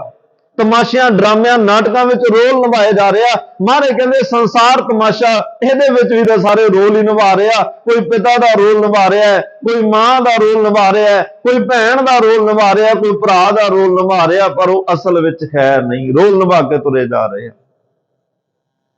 ਜੇ ਸੱਚਮੁੱਚ ਹੁੰਦੇ ਫਿਰ ਪਿਓ ਰੋਲ ਨਿਭਾਉਂਦਾ ਛੱਡ ਕੇ ਕਿਉਂ ਜਾਵੇ?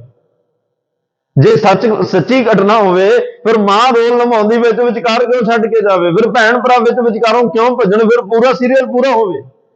ਪਰ ਇਹ ਰੋਲ ਨੇ, ਰੋਲ ਅਦਾ ਕਰਦੇ ਆ। ਹਾਂ, ਜਿਨ੍ਹਾਂ ਨੂੰ ਇਹ ਸਮਝ ਆ ਜਾਏ ਵੀ ਅਸੀਂ ਤਾਂ ਪਾਤਰ ਹਾਂ, ਅਸੀਂ ਰੋਲ ਨਿਭਾ ਰਹੇ ਹਾਂ, ਮੈਂ ਅਸਲ ਵਿੱਚ ਪਿਤਾ ਨਹੀਂ, ਮੈਂ ਤਾਂ ਥੋੜਾ ਸਮਾਂ ਇਹ ਡਰਾਮਾ ਕੀਤਾ, ਰੋਲ ਨਿਭਾਇਆ, ਅਸਲ ਵਿੱਚ ਤਾਂ ਏਕ ਪਿਤਾ ਏਕ ਸਕੇ ਹਮ ਬਾਰਿਕ।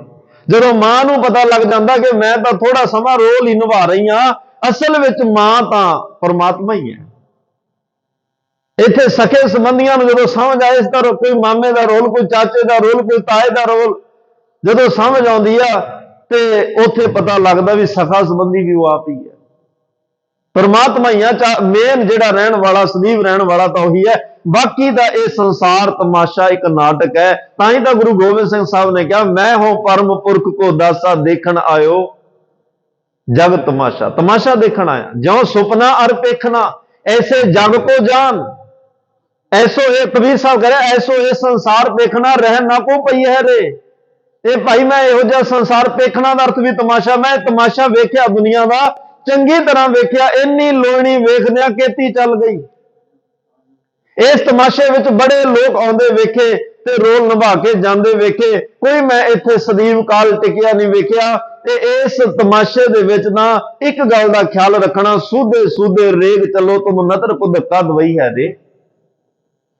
ਇਹ ਤਮਾਸ਼ੇ ਜਿਵੇਂ ਖੇਡ ਖੇਡਣ ਲੱਗਿਆ, ਖਿਡਾਰੀ ਖੇਡ ਦੇ ਇੱਕ ਨਿਯਮ ਹੁੰਦੇ ਆ ਨਾ, ਜਿਹੜੇ ਖਿਡਾਰੀ ਨਿਯਮ ਨੂੰ ਫੋਲੋ ਕਰਕੇ ਖੇਡਣ, ਉਹ ਟੀਮ ਜਿੱਤਦੀ ਹੈ। ਜਿੱਤਣ ਤੋਂ ਬਾਅਦ ਇੱਕ ਖਿਡਾਰੀ ਨੂੰ man of the match award ਦਿੱਤਾ ਜਾਂਦਾ। ਕਿਉਂ? ਜਿੱਤੀ ਆ ਟੀਮ, ਸਾਰੇ ਵਧੀਆ ਖੇਡਿਆ ਤਾਂ ਹੀ ਜਿੱਤਿਆ ਨਾ। ਇੱਕ ਨੂੰ ਕਿਉਂ?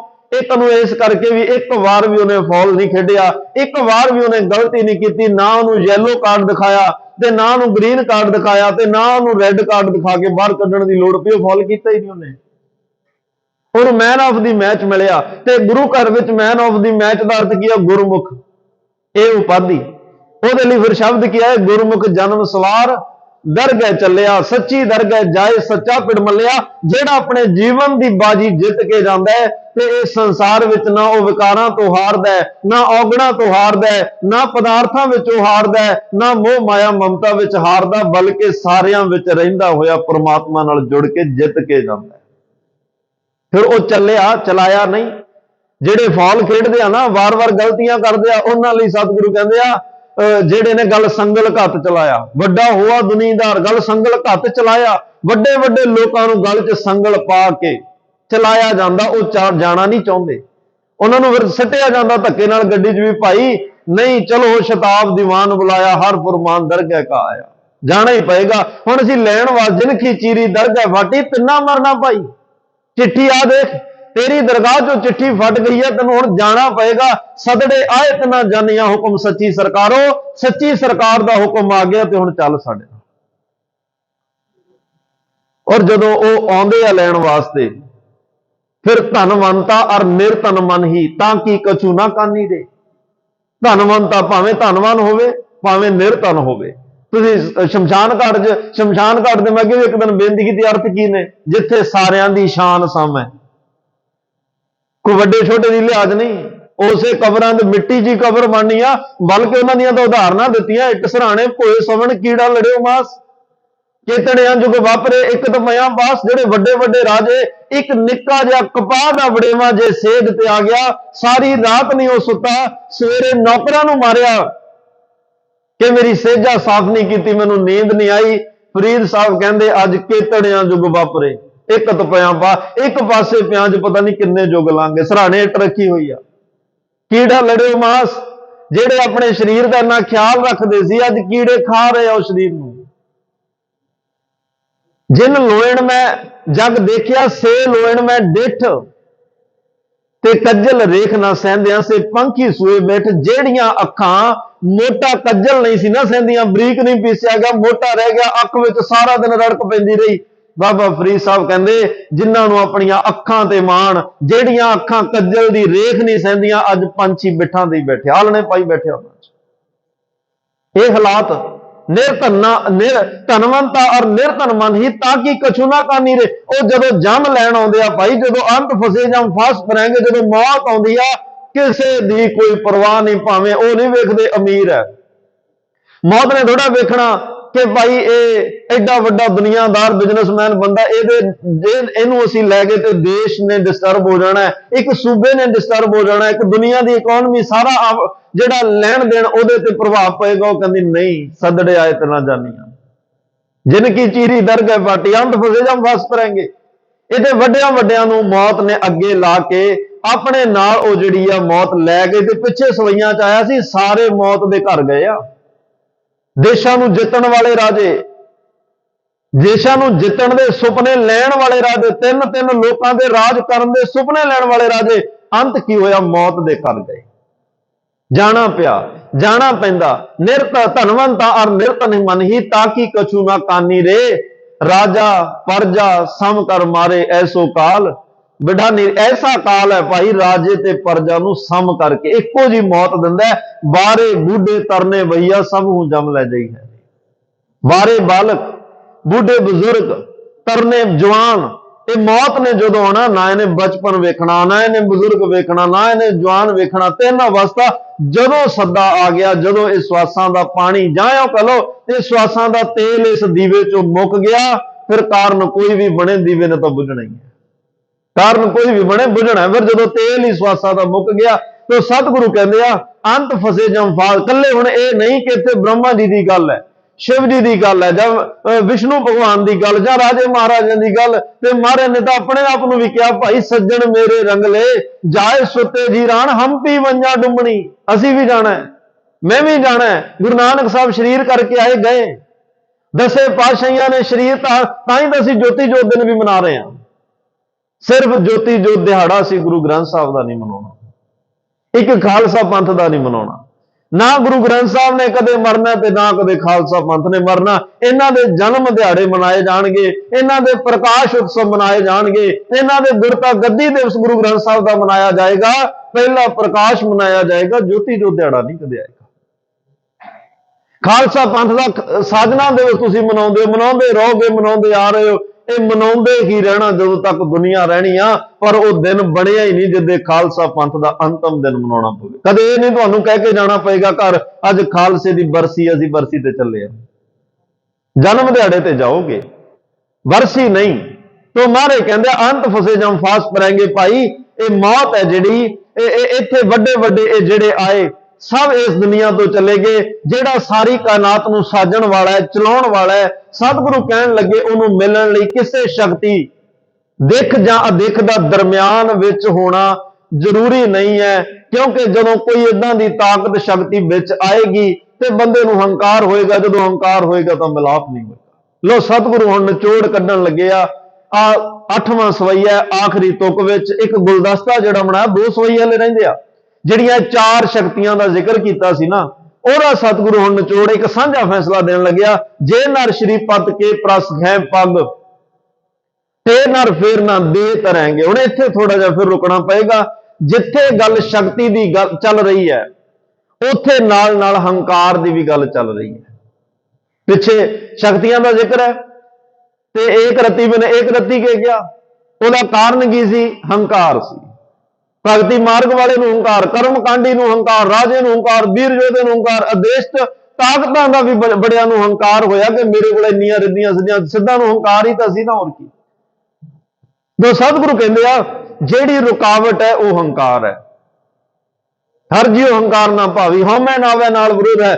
ਭਗਤੀ ਮਾਰਗ, ਰਾਜ ਸ਼ਕਤੀ, ਵੀਰ ਯੋਧੇ, ਸੂਰਮੇ, ਦੇਵ ਸੱਤਾ, ਦੇਵ ਮੱਤ ਹੈ, ਇਹਨਾਂ ਵਿੱਚ ਵੀ ਜਿਹੜੀ ਹੈ ਇਹ ਰੁਕਾਵਟ ਹੰਕਾਰ ਦੀ ਆਈ, ਕਿਉਂਕਿ ਇਹਨਾਂ ਕੋਲ ਜਿਹੜਾ ਹੈ ਇੱਕ ਦੂਜੇ ਕੋਲੋਂ ਬਚਣ ਦਾ ਯਤਨ ਕਰਦੇ ਆ। ਪਰ ਸਤਿਗੁਰੂ ਕਹਿੰਦੇ ਭਾਈ ਜੇ ਤੂੰ ਇਹੋ ਜੀਆਂ ਤਾਕਤਾਂ ਤੋਂ ਡਰਦਾ ਜਾਂ ਬਚਣਾ ਚਾਹੁੰਦਾ ਫਿਰ ਤੈਨੂੰ ਸ਼੍ਰੀ ਪਤ ਭਗਵਾਨ ਦੇ ਨਾਲ ਜੁੜਨਾ ਪਏਗਾ।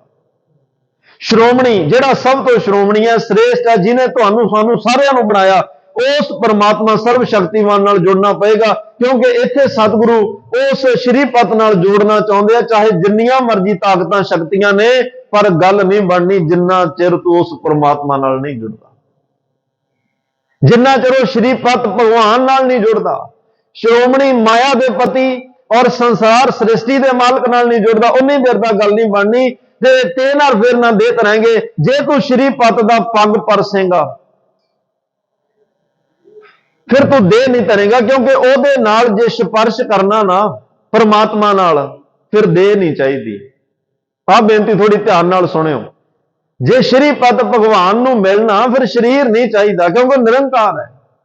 ਆਕਾਰ ਦੇ ਵਿੱਚ ਤੁਸੀਂ ਕਿਵੇਂ ਮਿਲ ਸਕਦੇ ਹੋ ਪਰਮਾਤਮਾ ਨੂੰ? ਇਵੇਂ ਨਹੀਂ, ਦੇਹ ਨਹੀਂ ਹੋ ਸਕਦੀ, ਕਿਉਂਕਿ ਜੋਤ ਰੂਪ ਪਰਮਾਤਮਾ, ਜੋਤ ਨਾਲ ਤਾਂ ਜੋਤ ਮਿਲੇਗੀ, ਜੋਤੀ ਜੋਤ ਰਲੀ। ਸਰੀਰਾਂ ਦੀ ਗੱਲ ਨਹੀਂ ਹੈ, ਰੱਬ ਦਾ ਵੀ ਸਰੀਰ ਨਹੀਂ ਤੇ ਸਰੀਰ ਵਾਲਾ ਕਿਵੇਂ ਮਿਲ ਸਕਦਾ? ਤਾਂ ਹੀ ਤਾਂ ਮਹਾਰਾਜ ਨੇ ਕਿਹਾ ਸ਼ਬਦ ਗੁਰੂ ਸੁਰਤ ਧੁਨ ਚੇਲਾ। ਜੇ ਗੁਰੂ ਤੇਰਾ ਸਰੀਰ ਨਹੀਂ ਫਿਰ ਸਰੀਰ ਉਹਦਾ ਚੇਲਾ ਵੀ ਨਹੀਂ ਹੋ ਸਕਦਾ। ਜੇ ਗੁਰੂ ਸ਼ਬਦ ਹੈ, ਸ਼ਬਦ ਗੁਰੂ ਦਾ ਜਿਹੜਾ ਚੇਲਾ ਉਹ ਸੁਰਤ ਹੋਏਗੀ, ਤੇ ਜੋਤੀ ਜੋਤ ਵਿੱਚ ਰਲਦੀ ਹੈ, ਦੇਹ ਨਹੀਂ। ਸੂਖਸ਼ਮ ਹੀ ਸੂਖਸ਼ਮ ਵਿੱਚ ਰਲਦਾ, ਸਥੂਲ ਨਹੀਂ। ਦੋ ਦੀਵੇ ਰੱਖ ਲਓ, ਸਥੂਲ ਨੇ, ਦੋਵਾਂ ਦੀਵਿਆਂ ਨੂੰ ਆਪਸ ਵਿੱਚ ਮਿਲਾਉਣਾ ਚਾਹੋ ਨਹੀਂ ਮਿਲਦੇ, ਭਾਵੇਂ ਦੀਵੇ ਚਾਰ ਕਰ ਲਓ, ਦੋਵਾਂ ਦੇ ਮੂੰਹ ਜੋੜ ਦਿਓ, ਚਾਰਾਂ ਦੀ ਜੋਤ ਰਲ ਜਾਏਗੀ, ਚਾਰਾਂ ਦੀ ਜੋਤ ਰਲ ਜਾਏਗੀ। ਉਹ ਜੋਤ ਨੇ ਜੋਤ ਵਿੱਚ ਰਲਦਾ। ਹੁਣ ਉਹਦੇ ਵਿੱਚ ਕੋਈ ਦੀਵਾਰ ਕੰਧ ਖੜੀ ਕਰਨੀ ਚਾਹਵੇ ਵੀ ਇੱਕ ਦੂਜੇ ਨਾਲ ਰਲ ਨਹੀਂ ਦੇਣਾ, ਨਹੀਂ ਹੋ ਸਕਦਾ। ਜੋਤ ਨਹੀਂ ਅੱਡੋ ਅੱਡ ਹੋ ਸਕਦੀ, ਜੋਤ ਇੱਕੋ ਹੀ ਹੈ, ਰਲਣਾ ਜੋਤ ਨੇ ਹੈ, ਸਥੂਲ ਨੇ ਨਹੀਂ। ਸਤਿਗੁਰੂ ਕਹਿੰਦੇ ਨੇ ਜੇ ਤੁਸੀਂ ਕਹੋ ਕਿ ਇਹਨੂੰ ਅਸੀਂ ਇਹ ਜੋਤ ਨੂੰ ਅਲੱਗ-ਅਲੱਗ ਕਰ ਦਾਂਗੇ, ਨਹੀਂ, ਉਹਦੇ ਵਿੱਚ ਵੰਡੀ ਪੈਣੀ। ਆਪਸ ਵਿੱਚ ਉਹ ਅਭੇਦ ਹੋ ਗਏ, ਸੂਖਸ਼ਮ ਸੂਖਸ਼ਮ ਵਿੱਚ ਰਲ ਗਿਆ। ਤਾਂ ਜਿੰਨੀਆਂ ਲਾਈਟਾਂ ਜਗ ਰਹੀਆਂ ਨੇ, ਲਾਈਟ ਤਾਂ ਇੱਕੋ ਹੀ ਹੋ ਗਈ ਨਾ। ਬਲਬ ਅਲੱਗ-ਅਲੱਗ ਹੋ ਸਕਦੇ ਆ, ਬਲਬ ਨਵਾਂ ਵੀ ਲੱਗ ਸਕਦਾ, ਬਦਲਿਆ ਜਾ ਸਕਦਾ, ਪਰ ਲਾਈਟਾਂ ਤਾਂ ਇੱਕੋ ਹੀ ਰਹਿਣੀਆਂ। ਪ੍ਰਕਾਸ਼ ਸਾਰੇ 'ਚ ਇੱਕੋ ਹੀ ਹੋਇਆ ਹੋਇਆ ਹੈ। ਇਹ ਦੱਸਣਾ ਮੁਸ਼ਕਿਲ ਹੈ ਵੀ ਇੱਥੇ ਇਸ ਦੀਵੇ ਦਾ ਬਲਬ ਦਾ ਪ੍ਰਕਾਸ਼ ਹੈ, ਇੱਥੇ ਇਹਦਾ ਪ੍ਰਕਾਸ਼ ਹੈ। ਜਦੋਂ ਸਾਰੇ ਜਗ ਰਹੇ ਆ ਫਿਰ ਸਾਰੀਆਂ ਥਾਵਾਂ ਤੇ ਇੱਕੋ ਜਿਹਾ ਪ੍ਰਕਾਸ਼ ਹੈ। ਸਤਿਗੁਰੂ ਕਹਿੰਦੇ ਆ ਵੱਖ-ਵੱਖ ਨਹੀਂ, ਜਿਹੜੇ ਆ ਇਹ ਰੌਸ਼ਨੀ ਸੂਖਸ਼ਮ ਹੈ, ਇਹਨੇ ਆਪਸ ਵਿੱਚ ਰਲਣਾ, ਜੋਤ ਨੇ ਜੋਤ ਵਿੱਚ ਰਲਣਾ। ਪਰਮਾਤਮਾ ਦਾ ਜੋਤ ਰੂਪ ਹਰ ਆਪ, ਪਰਮਾਤਮਾ ਦੀ ਜਦੋਂ ਗੱਲ ਆਈ ਜੋਤ ਰੂਪ ਹਰ ਆਪ ਕਿਹਾ, ਉਹ ਜੋਤ ਸਰੂਪ ਹੈ। ਮਨ, ਫਿਰ ਸਾਨੂੰ ਕੀ ਕਿਹਾ? ਮਨ ਤੂੰ ਜੋਤ ਸਰੂਪ ਹੈ, ਆਪਣਾ ਮੂਲ ਪਛਾਣ। ਤੂੰ ਵੀ ਜੋਤ ਸਰੂਪ ਹੈ, ਤੂੰ ਜੋਤ ਸਰੂਪ ਵਿੱਚ ਰਲਣਾ। ਤੇ ਮਹਾਰਾਜ ਕਹਿੰਦੇ ਭਾਈ ਉਹਦੇ ਚ ਜਿਹੜੀ ਆ, ਇਸ ਲਈ ਜਿਹੜਾ ਪ੍ਰਭੂ ਚ ਸਮਾਏਗਾ ਉਹ ਦੇ ਆਉਣ ਜਾਣ ਵਿੱਚੋਂ ਉਹ ਖਤਮ ਹੋ ਜਾਏਗਾ। ਜਦੋਂ ਜੋਤ ਜੋਤ ਵਿੱਚ ਰਲ ਗਈ ਫਿਰ ਆਵਾ ਗਾਉਣ ਵੀ ਖਤਮ ਹੈ, ਜਨਮ ਮਰਨ ਵੀ ਖਤਮ ਹੈ, ਜੁਨੀਆਂ 'ਚ ਜਾਣਾ ਖਤਮ ਹੈ। ਫਿਰ ਤਾਂ ਨਾਨਕ ਬੱਧਾ ਕਰਤਾ ਜਿੱਥੇ ਮਿਰਤ ਨਾ ਜਨਮ ਜਰਾ, ਨਿਜ ਕਰ ਮਹਿਲ ਪਾਵੋ ਸੁਖ ਸਹਿਜੇ, ਬਾਹਰ ਨਾ ਹੋਏ ਗੋਫੇਰਾ। ਫਿਰ ਤਾਂ ਉਸ ਘਰ ਵਿੱਚ ਥਾਂ ਮਿਲ ਗਈ, ਜੋਤੀ ਜੋਤ ਵਿੱਚ ਰਲ ਗਈ, ਜਿੱਥੇ ਨਾ ਜਨਮ ਹੈ ਤੇ ਨਾ ਮੌਤ ਹੈ। ਅਗਲਾ ਬਚਨ ਫਿਰ ਧਿਆਨ ਨਾਲ ਸੁਣਿਓ, ਤੇ ਨਾਲ ਫਿਰ ਨਾ ਦੇ ਤਰਾਂਗੇ, ਫਿਰ ਦੁਬਾਰੇ ਦੇ ਨਹੀਂ। ਹੁਣ ਅਗਲੇ ਪਾਸੇ ਮਹਾਰਾਜ ਕਹਿੰਦੇ ਆ ਪੱਗ ਬਣ ਕੇ ਆ ਸ਼੍ਰੀ ਪਤ, ਜੇ ਨਾਲ ਸ਼੍ਰੀ ਪਤ ਕੇ ਪ੍ਰਸ ਹੈ ਪੱਗ, ਪੱਗ ਤੇ ਵਿਸ਼ਰਾਮ ਹੈ। ਪੱਗ ਦਾ ਮਤਲਬ ਕੀ ਹੈ? ਪੈਰ। ਇੱਕ ਪਾਸੇ ਕਿਹਾ ਜਾ ਰਿਹਾ ਕਿ ਦੇਹ ਨਾਲ ਗੁਰੂ ਨੂੰ, ਰੱਬ ਨੂੰ ਮਿਲਿਆ ਨਹੀਂ ਜਾ ਸਕਦਾ। ਦੂਸਰੇ ਪਾਸੇ ਕਹਿੰਦੇ ਹੋ ਜਿਹੜਾ ਰੱਬ ਦੇ ਚਰਨ ਪੈਰ ਪਰਸੇਗਾ ਉਹਨੂੰ, ਉਹਦਾ ਮਿਲਾਪ ਹੈ। ਫਿਰ ਜਿਹਦਾ ਸਰੀਰ ਨਹੀਂ ਫਿਰ ਪੈਰ ਕੀ ਹੋਏ? ਜੇ ਰੱਬ ਕੋਲੇ ਸਰੀਰ ਨਹੀਂ ਹੈ, ਸਰੀਰ ਵਿੱਚ ਨਹੀਂ, ਫਿਰ ਉਹਦੇ ਪੈਰ ਪੱਗ ਕਿਹੜੇ ਨੇ? ਸਤਿਗੁਰੂ ਕਹਿੰਦੇ ਆ ਪਰਮਾਤਮਾ ਜਿਹੜਾ ਭਾਈ ਉਹ ਗੁਣਾਂ ਦਾ ਇੱਕ ਮੁਜੱਸਮਾ ਹੈ। ਜਿਵੇਂ ਮੂਲ ਮੰਤਰ ਵਿੱਚ 8 ਗੁਣ ਰੱਬ ਦੇ ਨੇ, ਉਹ ਗੁਣ ਨੇ ਰੱਬ ਦੇ। ਰੱਬ ਇੱਕ ਗੁਣਾਂ ਦਾ ਖਜ਼ਾਨਾ, ਇੱਕ ਗੁਣਾਂ ਦਾ ਸਮੂਹ ਹੈ। ਜਿਵੇਂ ਜਿਵੇਂ ਉਹ ਗੁਣ ਸਾਡੇ ਵਿੱਚ ਆਉਂਦੇ ਆ ਉਵੇਂ ਉਵੇਂ ਦੁਨੀਆਦਾਰ ਕਹਿੰਦੇ ਆ ਵੀ ਇਹ ਤਾਂ ਰੱਬ ਦਾ ਹੀ ਰੂਪ ਹੋ ਗਿਆ। ਇਹਦਾ ਦੇਵਤਾ ਬਣ ਗਿਆ, ਕਿਉਂਕਿ ਉਹਨਾਂ ਵਰਗੇ ਗੁਣ ਆ ਗਏ। ਜਿਹੋ ਜਿਹੇ ਗੁਣ ਆਉਣਗੇ ਉਹ ਜਿਹਾ ਇਨਸਾਨ ਦੇ ਜੀਵਨ ਵਿੱਚ ਉਹਦਾ ਅਸਰ ਹੋਏਗਾ। ਪਰਮਾਤਮਾ ਜਿਹੜਾ ਹੈ ਉਹ ਜੋਤ ਰੂਪ ਔਰ ਆਪ ਹੈ, ਤੇ ਉਹ ਗੁਣਾਂ ਦਾ ਜਿਹੜਾ ਉਹ ਖਜ਼ਾਨਾ ਹੈ। ਤੇ ਇੱਥੇ ਜਿਹੜਾ ਪੱਗ ਸ਼ਬਦ ਵਰਤਿਆ ਉਹ ਨਿਮਰਤਾ ਦੇ ਗੁਣ ਲਈ ਵਰਤਿਆ। ਨਿਮਰਤਾ ਲਈ ਤਾਂ ਵਰਤਿਆ ਕਿਉਂਕਿ ਜਿੰਨੀਆਂ ਪਿੱਛੇ ਸ਼ਕਤੀਆਂ ਦਾ ਜ਼ਿਕਰ ਆਇਆ ਸਾਰਿਆਂ 'ਚ ਹੰਕਾਰ ਸੀ, ਸਾਰਿਆਂ ਨੂੰ ਆਪਣੀਆਂ ਆਪਣੀਆਂ ਤਾਕਤਾਂ ਦਾ ਹੰਕਾਰ ਸੀ। ਹੁਣ ਇੱਥੇ ਸਤਿਗੁਰੂ ਕਹਿੰਦੇ ਆ, ਜੇ ਭਾਈ ਪਰਮਾਤਮਾ ਨੂੰ ਮਿਲਣਾ, ਜੇ ਉਹਦਾ ਮਿਲਾਪ ਚਾਹੁੰਦਾ ਤਾਂ ਪੱਗ ਨਿਮਰਤਾ ਚਾਉਣਾ ਪਏਗਾ, ਨਿਵਾਣ ਵੱਲ ਆਉਣਾ ਪਏਗਾ, ਮਨ ਨੀਵਾਂ ਕਰਨਾ ਪਏਗਾ, ਜਿਹਨੂੰ ਮਨ ਨੀਵਾਂ ਮਤ ਉੱਚੀ ਸੀ ਅਰਦਾਸ 'ਚ ਕਹਿੰਦੇ ਆ। ਨਿਮਰਤਾ ਦਾ ਗੁਣ ਧਾਰਨ ਕਰ, ਜੇ ਹੰਕਾਰ ਰੱਖ ਕੇ ਆਏਗਾ, ਕਿਉਂਕਿ ਸਭ ਤੋਂ ਵੱਡੀ ਦਿੱਕਤ, ਮੁਸ਼ਕਲ, ਰੁਕਾਵਟ ਤਾਂ ਹੰਕਾਰ ਦੀ ਹੈ। ਤਾਂ ਇੱਥੇ ਨਿਮਰਤਾ ਪੱਗ ਸ਼ਬਦ ਵਰਤਿਆ। ਹੁਣ ਪੱਗ ਕਿਸੇ ਦੇ ਪੈਰੀਂ ਹੱਥ ਲਾਉਣ ਲਈ ਝੁਕਣਾ ਪਏਗਾ, ਕਿਸੇ ਦੇ ਪੈਰਾਂ ਨੂੰ ਸਪਰਸ਼ ਕਰਨਾ, ਪੈਰਾਂ ਤੇ ਮੱਥਾ ਟੇਕਣਾ, ਝੁਕਣਾ ਪਏਗਾ। ਝੁਕੇਗਾ ਉਹ ਜਿਹਦੇ 'ਚ ਹੰਕਾਰ ਨਹੀਂ ਹੋਏਗਾ, ਤੇ ਜਿਹੜਾ ਆਪਣੇ ਹੰਕਾਰ, ਆਪਣੀ ਤਾਕਤ ਦੇ ਹੰਕਾਰ ਵਿੱਚੋਂ ਕਿਸੇ ਅੱਗੇ ਝੁਕ ਨਹੀਂ ਸਕਦਾ। ਜੇ ਝੁਕੇਗਾ ਨਹੀਂ ਫਿਰ ਮਿਲਾਪ ਕਿਵੇਂ ਹੋਏਗਾ? ਜਬ ਹਮ ਹੋਤੇ ਤਬ ਤੂੰ ਨਹੀਂ, ਹਮ ਹੋਤੇ ਵੀ ਤਾਂ ਹੰਕਾਰ ਹੀ ਹੈ ਨਾ। ਹਮ ਹੋਤੇ ਮੈਂ ਹਾਂ, ਇਹ ਇੱਕ ਹੰਕਾਰ ਦੀ ਭਾਸ਼ਾ ਹੈ। ਸਤਿਗੁਰੂ ਕਹਿੰਦੇ ਆ, ਜਦੋਂ ਪੈਰਾਂ ਨੂੰ ਨਮਸਕਾਰ ਕਰੇਗਾ ਉਦੋਂ ਸਿਰ ਉੱਚਾ ਹੰਕਾਰ ਨਾਲ ਨਹੀਂ ਲੈ ਕੇ ਤੁਰੇਗਾ, ਉਦੋਂ ਤਾਂ ਇਹ ਨੀਵਾਂ ਹੋ ਜਾਏਗਾ। ਪੱਗ ਜੇ ਨਰ ਸ਼੍ਰੀ ਪਤ ਕੇ ਪ੍ਰਸਨੈ ਪੱਗ, ਜੇ ਉਸ ਪਰਮਾਤਮਾ ਅੱਗੇ ਤੂੰ ਝੁਕੇਗਾ, ਨੀਵਾਂ ਹੋਏਗਾ, ਨਿਵਾਣ ਵੱਲ ਆਏਗਾ, ਨਿਮਰਤਾ ਦਾ ਗੁਣ ਆਏਗਾ, ਤੇ ਕਹਿਣ ਲੱਗੇ ਭਾਵੇਂ ਕੋਈ ਭਗਤੀ ਮਾਰਗ ਵਿੱਚ ਹੈ, ਭਾਵੇਂ ਕੋਈ ਰਾਜ ਮਾਰਗ ਵਿੱਚ ਹੈ, ਭਾਵੇਂ ਕੋਈ ਵੀਰ ਯੋਧਾ, ਭਾਵੇਂ ਕੋਈ ਦੇਵ ਸਿੰਘਾਸਨ ਤੇ ਬੈਠਾ ਹੋਇਆ, ਜਿੱਥੇ ਵੀ ਕੋਈ ਸ਼ਕਤੀ ਲੈ ਕੇ ਬੈਠਾ ਹੋਇਆ, ਬਸ ਸ਼ਕਤੀ ਦਾ ਹੰਕਾਰ ਨਾ ਉਹ ਕਰੇ। ਜਿਸ ਸ਼ਕਤੀ 'ਚ ਹੰਕਾਰ ਆ ਗਿਆ ਉਹ ਸ਼ਕਤੀ ਕਿਸੇ ਵੀ ਲੇਖੇ ਨਹੀਂ, ਏਕ ਰਤੀ ਬਿਨ ਏਕ ਨਾ ਲਿਖੈ। ਸਤਿਗੁਰੂ ਕਹਿੰਦੇ ਨੇ, ਸ਼੍ਰੀ ਭਗਵਾਨ ਭਜੇ ਬਿਨ ਏਕ ਰਤੀ ਬਿਨ ਏਕ ਨਾ ਲਿਖੈ। ਇੱਕ ਵੀ ਉਹਦੀ ਗੱਲ ਲੇਖੇ 'ਚ ਨਹੀਂ, ਜਿੰਨੀਆਂ ਮਰਜ਼ੀ ਸ਼ਕਤੀਆਂ ਲਈ ਬੈਠੇ, ਜੇ ਨਿਮਰਤਾ ਨਾਲ ਉਹ ਰੱਬ ਨੂੰ ਨਹੀਂ ਮਿਲ ਸਕਿਆ। ਹੰਕਾਰ ਨੇ ਸਭ ਕੁਝ ਨਸ਼ਟ ਕਰ ਦੇਣਾ। ਭਾਵੇਂ ਤੂੰ ਭਗਤੀ ਦੀ ਸ਼ਕਤੀ, ਬਾਦਸ਼ਾਹ ਦੀ ਸ਼ਕਤੀ, ਵੀਰ ਯੋਧੇ ਦੀ ਸ਼ਕਤੀ ਹੈ ਤੇਰੇ ਕੋਲ, ਤੇਰੇ ਕੋਲੇ ਅਦਿੱਖ ਸ਼ਕਤੀ ਹੈ, ਸਤਿਗੁਰੂ ਕਹਿੰਦੇ ਕਦੇ ਵੀ ਇਹ ਨਾ ਸੋਚੀ ਕਿ ਇਹ ਸ਼ਕਤੀ ਮੇਰੀ ਹੈ। ਇਹ ਹੰਕਾਰ ਕੱਢ ਦੇ, ਹੰਕਾਰ ਕੱਢ ਕੇ, ਹੰਕਾਰ ਕੱਢਣਾ ਜ਼ਰੂਰੀ ਹੈ। ਤੂੰ ਨੀਵਾਂ ਹੋ, ਨਿਮਰਤਾ ਵਿੱਚ ਆ ਕੇ ਕਹਿ ਕਿ ਇਹ ਸਾਰੀਆਂ ਸ਼ਕਤੀਆਂ ਦਾ ਮਾਲਕ ਉਹ ਸਰਵ ਸ਼ਕਤੀਮਾਨ ਪਰਮਾਤਮਾ ਹੈ, ਜਿਹਦੇ ਨਾਲ ਗੁਰੂ ਗੋਬਿੰਦ ਸਿੰਘ ਮਹਾਰਾਜ ਸਾਨੂੰ ਜੋੜਨਾ ਚਾਹੁੰਦੇ। ਇੰਨੀਆਂ ਸ਼ਕਤੀਆਂ ਦਾ ਜ਼ਿਕਰ ਕਰਕੇ ਕਿ ਨਿਮਰਤਾ ਦਾ ਧਾਰਨੀ ਹੋ ਭਾਈ, ਹੰਕਾਰ ਨੂੰ ਛੱਡ, ਫਿਰ ਜਨਮ ਮਰਨ ਵੀ ਮੁੱਕ ਜਾਏਗਾ। ਉਹਨਾਂ ਵੱਖ-ਵੱਖ ਸ਼ਕਤੀਆਂ ਜਿਹੜੀਆਂ ਇਕੱਠੀਆਂ ਕਰਕੇ ਟੋਲਿਆਂ ਦੇ ਸਮੂਹ, ਸ਼ਰਾਵਕ ਸੁੱਧ ਸਮੂਹ ਟੋਲੇ ਬਣਾ ਕੇ ਜਿਹੜੇ ਫਿਰ ਰਹੇ ਆ, ਤਾਕਤਾਂ ਲੈ ਕੇ, ਸ਼ਕਤੀਆਂ ਲੈ ਕੇ, ਪਰ ਹੰਕਾਰੀ ਹੋਏ ਫਿਰਦੇ ਆ, ਉਹਨਾਂ ਸਾਰਿਆਂ ਨੂੰ ਸਤਿਗੁਰਾਂ ਨੇ ਕਹਿ ਦਿੱਤਾ, ਪੱਗ ਨਿਮਰਤਾ ਦਾ ਗੁਣ ਧਾਰਨ ਕਰੋ। ਜੇ ਨਰ ਸ਼੍ਰੀ ਪਤ ਕੇ ਪ੍ਰਸ ਹੈ, ਤੇ ਸ਼੍ਰੀ ਭਗਵਾਨ ਕੀ ਭਾਈ ਕਿਰਪਾ ਹੂੰ ਤੇ ਏਕ ਰਤੀ ਬਿਨ ਏਕ ਨਾ ਲਿਖੈ। ਇੱਥੇ ਸਤਿਗੁਰਾਂ ਨੇ ਹੁਣ ਸਾਰਾ ਇੱਕ ਸਾਂਝਾ ਫੈਸਲਾ ਦੇ ਦਿੱਤਾ।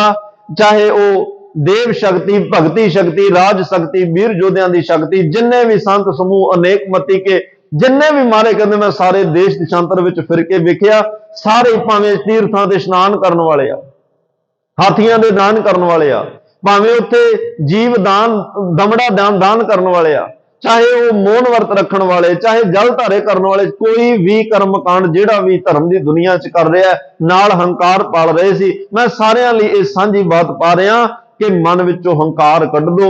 ਜੇ ਰੱਬ ਨੂੰ ਮਿਲਣਾ ਤਾਂ ਆਹ ਬਚਨ, ਜੇ ਨਰ ਸ਼੍ਰੀ ਪਤ ਕੇ ਪ੍ਰਸ ਖੈ ਪੱਗ, ਪੱਗ ਨਿਮਰਤਾ ਦਾ ਗੁਣ ਹੈ। ਨਿਮਰਤਾ 'ਚ ਆ ਜਾਓ, ਝੁਕਣਾ ਸਿੱਖ ਲਓ, ਹੰਕਾਰ ਕੱਢ ਦੋ, ਤੇ ਨਰ ਫੇਰ ਨਾ ਦੇਹ ਤਰਾਂਗੇ। ਇਹ ਐਲਾਨੀਆਂ ਕਹਿ ਦਿੱਤਾ ਸਤਿਗੁਰੂ ਕਹਿੰਦੇ, ਦੁਆਰੇ ਉਹਨਾਂ ਨੂੰ ਕਿਸੇ ਜਨਮ ਮਰਨ ਵਿੱਚ ਨਹੀਂ ਆਉਣਾ ਪਏਗਾ। ਮੁਕਤ ਹੋ ਜਾਣਗੇ, ਪਰਮਾਤਮਾ ਵਿੱਚ ਸਮਾ ਜਾਣਗੇ, ਵਾਹਿਗੁਰੂ 'ਚ ਅਭੇਦ ਹੋ ਜਾਣਗੇ, ਵਾਹਿਗੁਰੂ ਦਾ ਰੂਪ ਹੋ ਜਾਣਗੇ। ਇਹ 8ਵੇਂ ਸਵਈਏ ਦੀ ਆਖਰੀ ਤੁਕ ਵਿੱਚ ਚਾਰੇ ਸ਼ਕਤੀਆਂ ਦਾ ਨਿਚੋੜ ਸਤਿਗੁਰਾਂ ਨੇ ਦਿੱਤਾ। ਪਰ ਸੰਸਾਰ ਹਲੇ ਵੀ ਅੱਜ ਵੀ ਏਕ ਰਤੀ ਬਿਨ ਤੁਰਿਆ ਫਿਰ ਰਿਹਾ। ਉਹਨਾਂ ਦੀ ਬਾਤ ਸਤਿਗੁਰਾਂ ਨੇ ਅਗਲੇ ਸਵਈਆਂ 'ਚ ਪਾਉਣੀ ਹੈ। ਉਹ ਆਉਣ ਵਾਲੇ ਸਮੇਂ 'ਚ। ਅੱਜ ਦੀ ਇੱਥੇ ਸਮਾਪਤੀ। ਤਮਾਮ ਭੁੱਲਾਂ ਚੁੱਕਾਂ ਦੀ ਖਿਮਾ ਦੇਹੋ ਸੱਜਣ ਅਸੀਸੜੀਆਂ ਜੋ ਹੋਵੇ। ਸਾਹਿਬ ਸਿਉ ਮੇਲ। ਸਾਰੀ ਸੰਗਤ ਆਨੰਦ ਸਾਹਿਬ ਦੀ ਬਾਣੀ 'ਚ ਹਾਜ਼ਰੀ ਲਵਾਇਓ। ਫਿਰ ਅਰਦਾਸ ਬੇਨਤੀ ਵਿੱਚ ਜੁੜਾਂਗੇ ਜੀ। ਆਨੰਦ ਸਾਹਿਬ ਰਾਮ ਕਲੀ ਮਹੱਲਾ ਤੀਜਾ। ਆਨੰਦ ਇੱਕ ਓੰਕਾਰ ਸਤਿਗੁਰ ਪ੍ਰਸਾਦ। ਆਨੰਦ ਭਇਆ ਮੇਰੀ ਮਾਏ, ਸਤਿਗੁਰੂ ਮੈਂ ਪਾਇਆ। ਰਾਗ ਰਤਨ ਪਰਿਵਾਰ ਭਰੀਆਂ, ਸ਼ਬਦ ਗਾਵਣ ਆਈਆਂ। ਕਹਿ ਨਾਨਕ ਆਨੰਦ ਹੋਆ, ਸਤਿਗੁਰੂ ਮੈਂ ਪਾਇਆ। ਪਰ ਨਾਲ ਰਹੋ ਤੂੰ ਮਨ ਮੇਰੇ ਦੁੱਖ ਸਭ